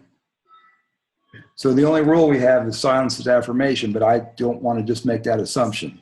I do see some thumbs and heads now. All right. I see Roger laughing, so I'm taking, he thinks that works okay. Okay, then I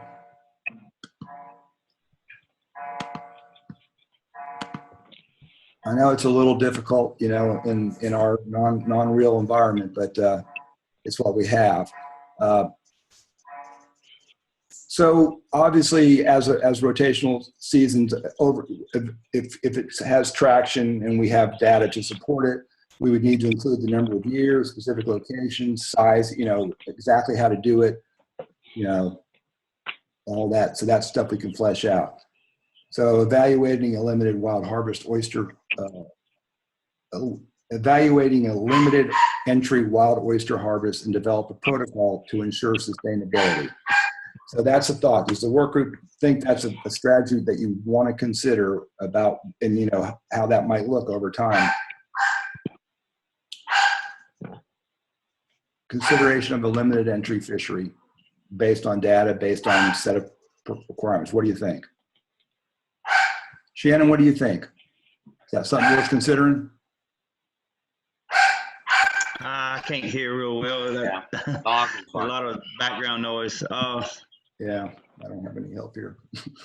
Yeah, I agree with that. I mean, you've got to have a starting point and a goal. So that's feel like that's a good starting point anyway.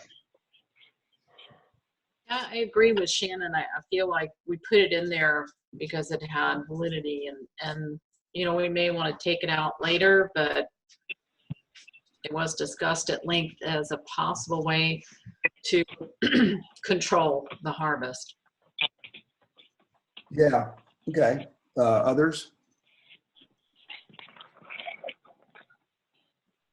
And again, in the end, some of these strategies may be rejected because there's no practical or reasonable way to do it, but it's something, you know, to discuss, to evaluate, to flesh out what that would look like and how that might impact the sustainability of a wild fishery. Yeah, can I jump in? Sure, Chad. So I'm not sure. I think what we're trying to say, I don't see the words on the screen anymore, so I'm not sure if I can wordsmith it, but I think the concept is that some having some, you know, limited harvest, whether that's through a limited entry, like how many and what those limitations and protocols might be, or, you know, it could be that each one could go out and catch one sack of oysters and be 50 or 100 of them, but or we could do it the other way, is 10 or 12 could go out and catch 100 sacks. Those things are going to be. So I think it should be more tied to the limited harvest, not necessarily pinholing it, whether it's going to be limited entry or limited, you know, what those inputs are going to be. So I don't know if that changes things or changes the intent, but that's the way I would perceive it.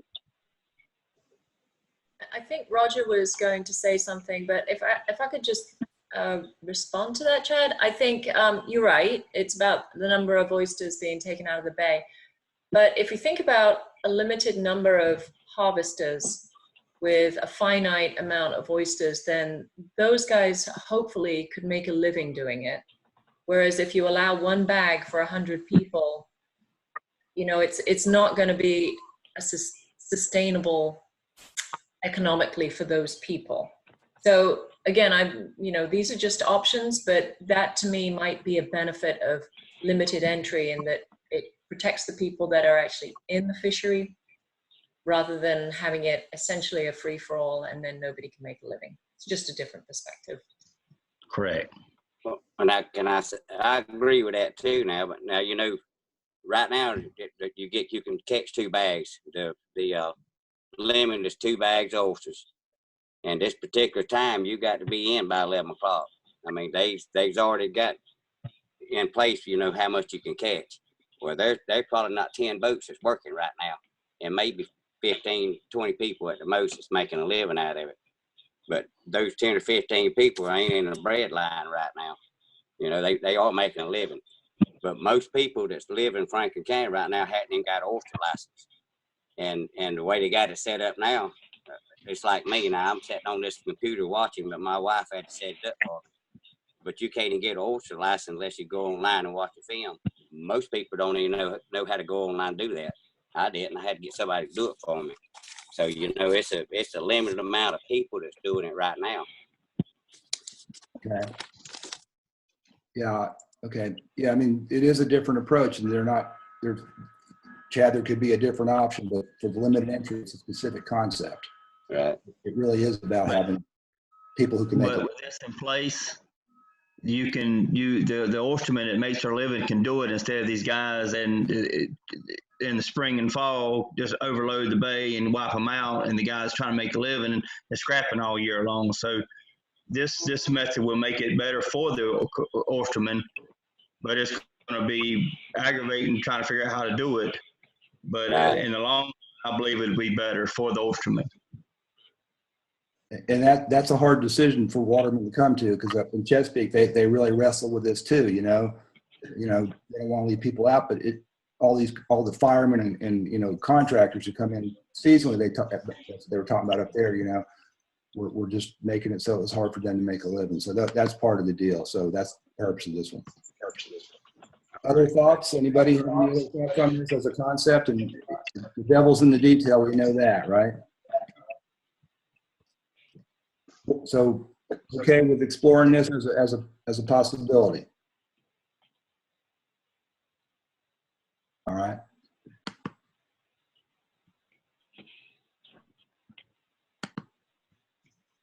All right. We have like maybe one more. Yep.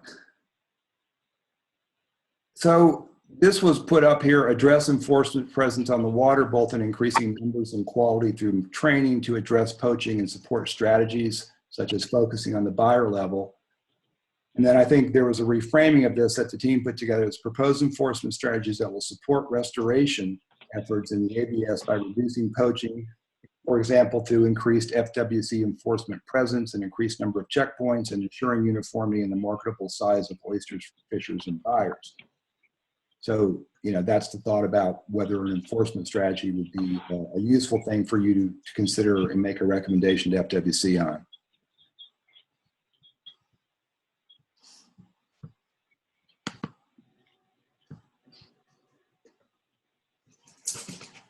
What do you think, folks? Yeah. Go ahead, Roger. Yeah, you talk about enforcing, you know, the approaching or the size and everything else. I was in the oyster business for 32 years, or had a place there anyway. But if it comes down, if that the van that's buying those oysters don't buy the bad oysters, the little oysters, or the trash, and turn them down, then they wouldn't bring them in there. I mean, I didn't have but a handful of people working for me, but the reason they didn't work for me because I wouldn't take no junk from them. You know, and that's kind of my thoughts on monitoring that. I mean, I know the Marine Patrol's got to be there, FWC, and they need to be there with their presence. But like I said, the bottom line, if that man that's buying them don't buy it, then they wouldn't bring them in. Okay. Well, that's focusing on the buyer. Go ahead, Shannon. I see you raising your hand. Yeah, I'm going to chime in, just give everybody a little bit of background. I sold oysters to Roger for many, many a year, and never had any issues with me and Roger. And he's absolutely correct. You know, it's all up. You know, the dealer can keep undersized oysters from coming in. You know, it's just all on how much effort they want to put in it. It takes a little bit of extra work. But like Roger said, he didn't have no bad oystermen. If he did, they didn't last long. So, you know, the dealer has a lot to do with it. Okay. So we definitely want to make sure that's part of it. So that having some strategies for how to make that work better makes sense then? Anybody have any other concerns about that? All right. So I do, Jeff, if you could pull that back up real quick. Sure. So I more so support the new language. I don't particularly like the quality through training of that first one, because our law enforcement is probably one of the highest quality law enforcements, wildlife law enforcement. So I feel like that's a little negative. Well, that's kind of why I think that the team proposed this alternative one down below. I think the one I highlighted is the one you like, right? Yeah, more so than the first one. Yeah. Okay. Everybody good with making that? Is questionable on some of that, funding for checkpoints, but the concept is there. Right. So our thought is consider using this to replace number 9. Okay, and it could use some refinement as well based on your discussion. So.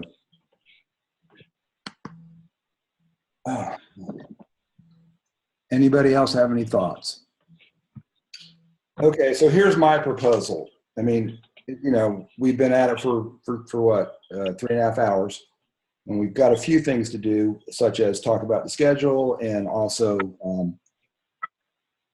there's a little poll we want to do at the end based on your kind of evaluation poll that we'll administer. When we do that, we're asking that only the working group, the community advisory board members or their alternates, like Mike, for instance, should respond to it, so that everybody else doesn't do it, but just our actual members, and you all know who you are. So, we're going to have public comment available. Yeah, Bob. I haven't gotten there yet. Sorry.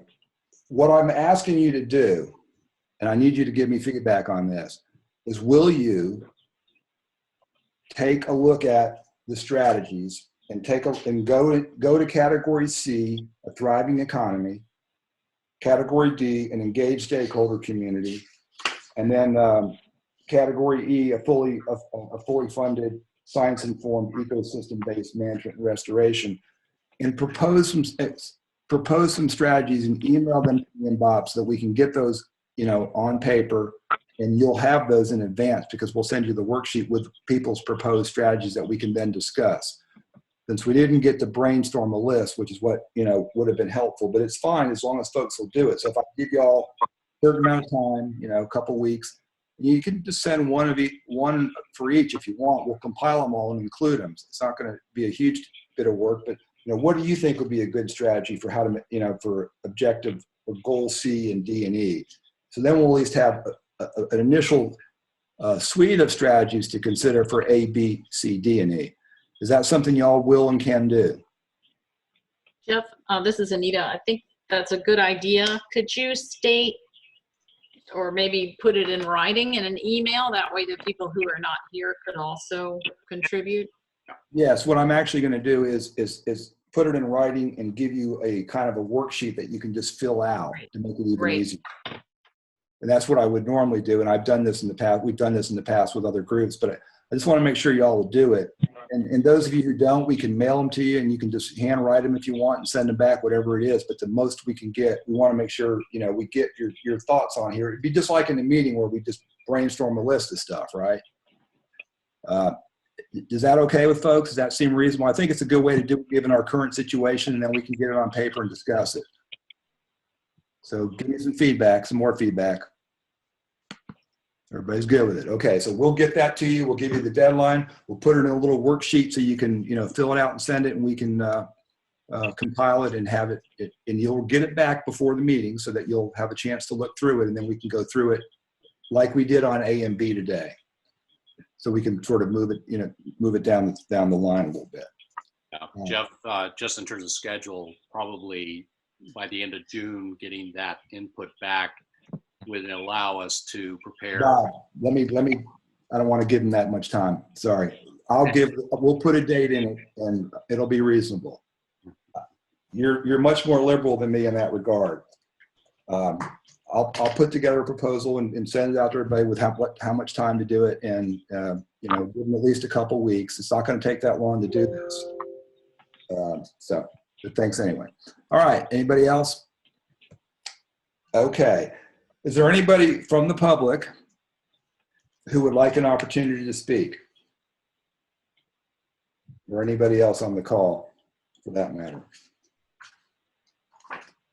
Yeah. I'll give a second in case you're muting yourself. All right.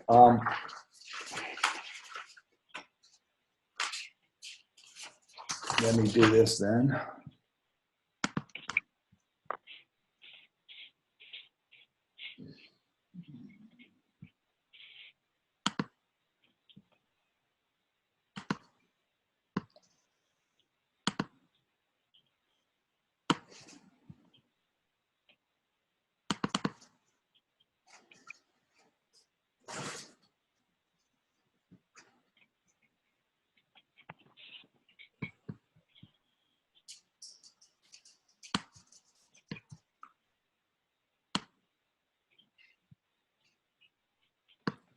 Is that reasonably sized? You could drag it over a little bit, Jeff, to the right. Right. Does that help? Yeah, and then kick it up just a bit. Because on my screen it's huge, so I can't really tell. Is that okay? That's better. Okay, thanks. Okay, so this is our work plan and schedule. And we just had our fifth meeting, which, is reflected here on May 22nd. So right now our plan is our next meeting is on July 16th. And at that time, we hope to get some, Steve and Ed might have some, give us a further review of our decision support tools. And we'll talk with them offline about this and that. And then we'll continue with the evaluation of strategies. We'll put together what you give us in writing, and we'll put together, a package of initial draft strategies for all 5 goals. And then we'll continue the process of going through those and evaluating them. And then once we get agreement on a series of, or a suite of initial strategies, we'll start digging into them in terms of what the specifics might look like, how much we would want, what are the details of this, and can we measure these, what performance measures are we going to use to evaluate these strategies with, and what decision support tools are we going to be able to use to run maybe some scenarios to see what likelihood they will have of achieving the goals and objectives that their strategy is designed to achieve. As of now, I'll let Felicia speak on this as well, but it's likely that we'll still have to have a virtual meeting on July 16th. So, we don't know when that's going to change, but my guess is it's still going to be the same format. I'm going to assume so, although we will know by the end of June if we're going to ramp up to, 50. We just had a soft opening that allowed 25% of the staff to come back, and we'll be looking at going to 50 unless the rate of increase in COVID is going up. Right, and we can talk about this offline, but it's also possible that there might be an ability to have a meeting. We may have to have a certain amount of distance between folks. We don't know, and also we might consider providing a dual alternative of attending with social distancing separation and some participating. This way, it's not ideal, but if there are people who aren't comfortable in attending based on their own decision making, we should take that into consideration. So we'll work on all of that. Sorry, go ahead, Felicia. Yeah, right now we're not supposed to have more than 10 people in a meeting, but that could go up. Okay. And as long as people were wearing masks, assuming things haven't changed much, wearing masks and staying about 6 feet apart. Right. Okay. So we'll get with everybody on that. So I don't think it's, we don't know when we're going to hold the first workshop. It makes no sense to hold a workshop until we have an initial goal framework with some draft strategies, somewhat fleshed out, that this is what our thinking is right now. Then we can shop that with the larger public, get their feedback, bring that back to the working group, further discuss and evaluate it, make tweaks and refinements based on the comments you heard, based on the results of running simulations of whether these strategies should work. So I would call the first workshop very tentative and based on our schedule. At any rate, following that, we after the July meeting, we're kind of sticking to the 2-month schedule, September and November and January, and then we'll see after that in terms of where we are and what additional dates we're going to need, because clearly we will. Especially with the fact that our meetings have been reduced in time as far as how much time we were together in one sitting. That's reasonable. So that's the plan. Anybody have any questions on the schedule and work plan? And it's in your agenda packet on page 4 too. I just wanted to kind of run it through. And thoughts on our thinking in terms of going forward. Does that seem reasonable to folks? Okay.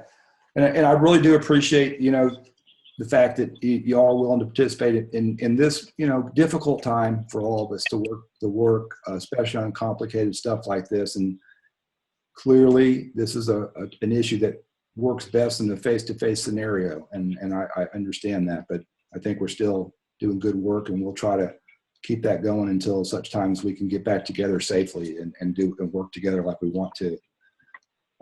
Okay, well. Does anybody else have any comments before I get, I don't know if it's Bob or Maddie administering the poll, which we would like you to do, just working group members. Is everybody good, working group members? Are we clear on next steps? We'll send you a worksheet, we'll give you deadlines, the agenda packet and all that you'll get in advance, and kind of what our plan is going forward. Is everybody clear on that? Okay. Yeah.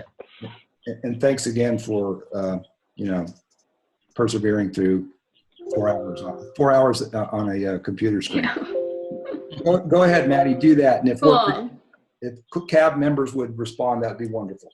Yeah, so I'll be setting up this poll, and then there's also going to be 2 open-ended questions in a group chat. So feel free to respond. Chip and Chad Taylor, I know you guys are on the phone, so if you have anything you would like to say, feel free, or you can email myself or Bob or Jeff with any thoughts or Okay, so you're opinions just on gonna- the process. So,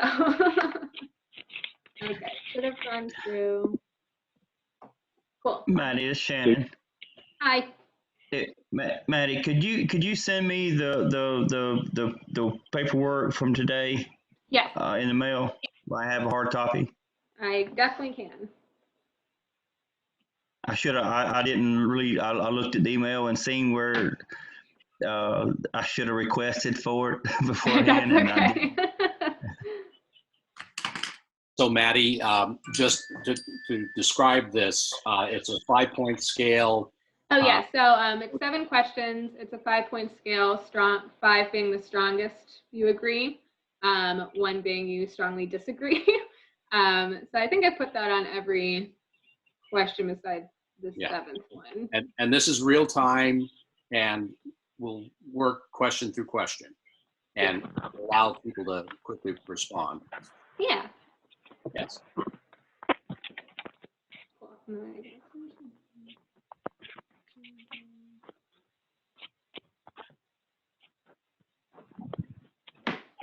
So, Chip, are you doing this right now, or are you sending it right now? Yeah. Chip, this is Maddie. Okay, so we gotta.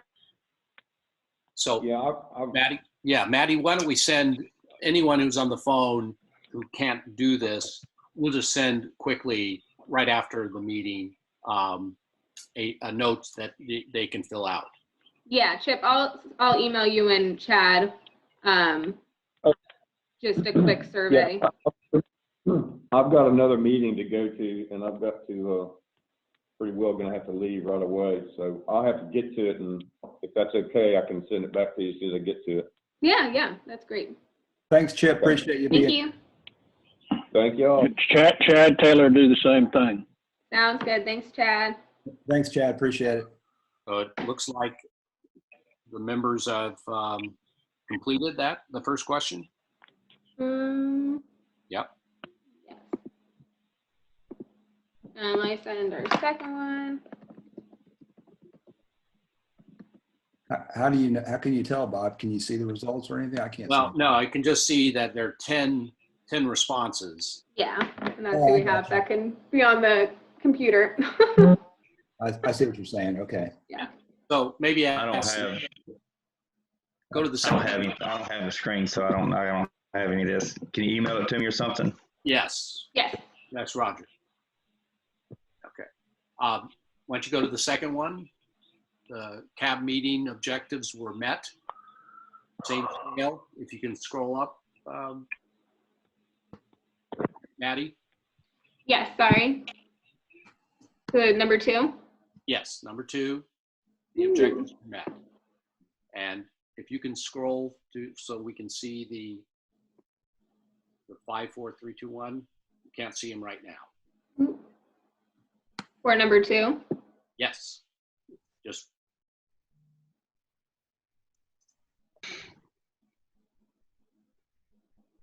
I think everyone voted on that one. Yeah. So you're done. So the second question, you can't see the responses except 5. So you're gonna see the third question, Maddie. I think that everyone's answered all of them. Yeah, to all of them. So yeah. You want to scroll through them? Yes. Yeah, everybody's answered. But you're not displaying answers. I don't know how to do that. Okay. Well, we'll sorry. I had to learn this morning. So it's okay, Bob. We didn't display them in the other meeting either. So those will be included in the summary report, the results. Yeah. As long as they. Sorry, I was very confused. And I can't see whether they're answered or not, so it's up to you to say yeah, they are. Yes, everyone answered the polling. Thank you, everyone. And then I just sent a second question to the group. It's just there's 2. Need to go to your chat. You need to go to your chat. Oops, I just did it too. Just Portia. Here we go.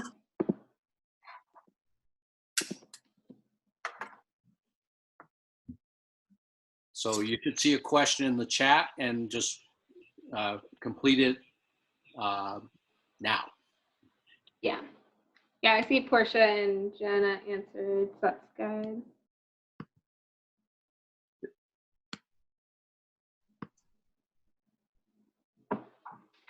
And don't forget, Maddie, you need to save this.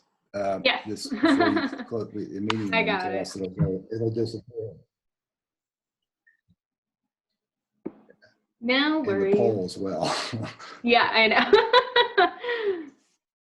All right. I don't want you to rush off and try to get lunch now. Oh, I won't. I'll be making sure it's all there. Cool. And thank you everyone Maddie, for. are you seeing any responses? Yeah, they're just coming right to me as the host. But I'm getting them. Yeah. Mm-hmm. Okay, good. So we'll be good.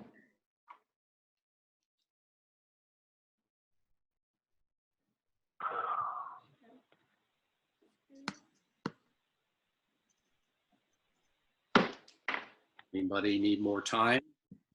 Yeah, it's still coming in. Questions?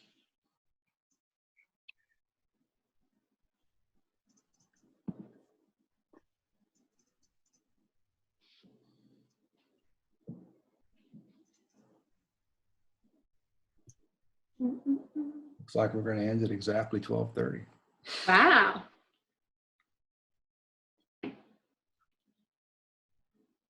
Any more responses, or are we got? I haven't seen any come through.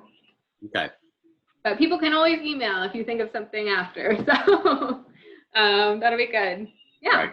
And all the phone, the people on phone will get an email. Yes. With the questions. Yeah. All right. So I think that's great. So thanks everybody. We really appreciate your participating and look forward to getting the results of your strategies recommended and having another meeting on July 16th. Yeah. Thanks everyone. Bye. Bye. Have a good weekend. And thank you, Maddie, for doing this. You're a star. Good time, but we did it. Thanks everyone. Bye, everyone. Bye. Bye-bye.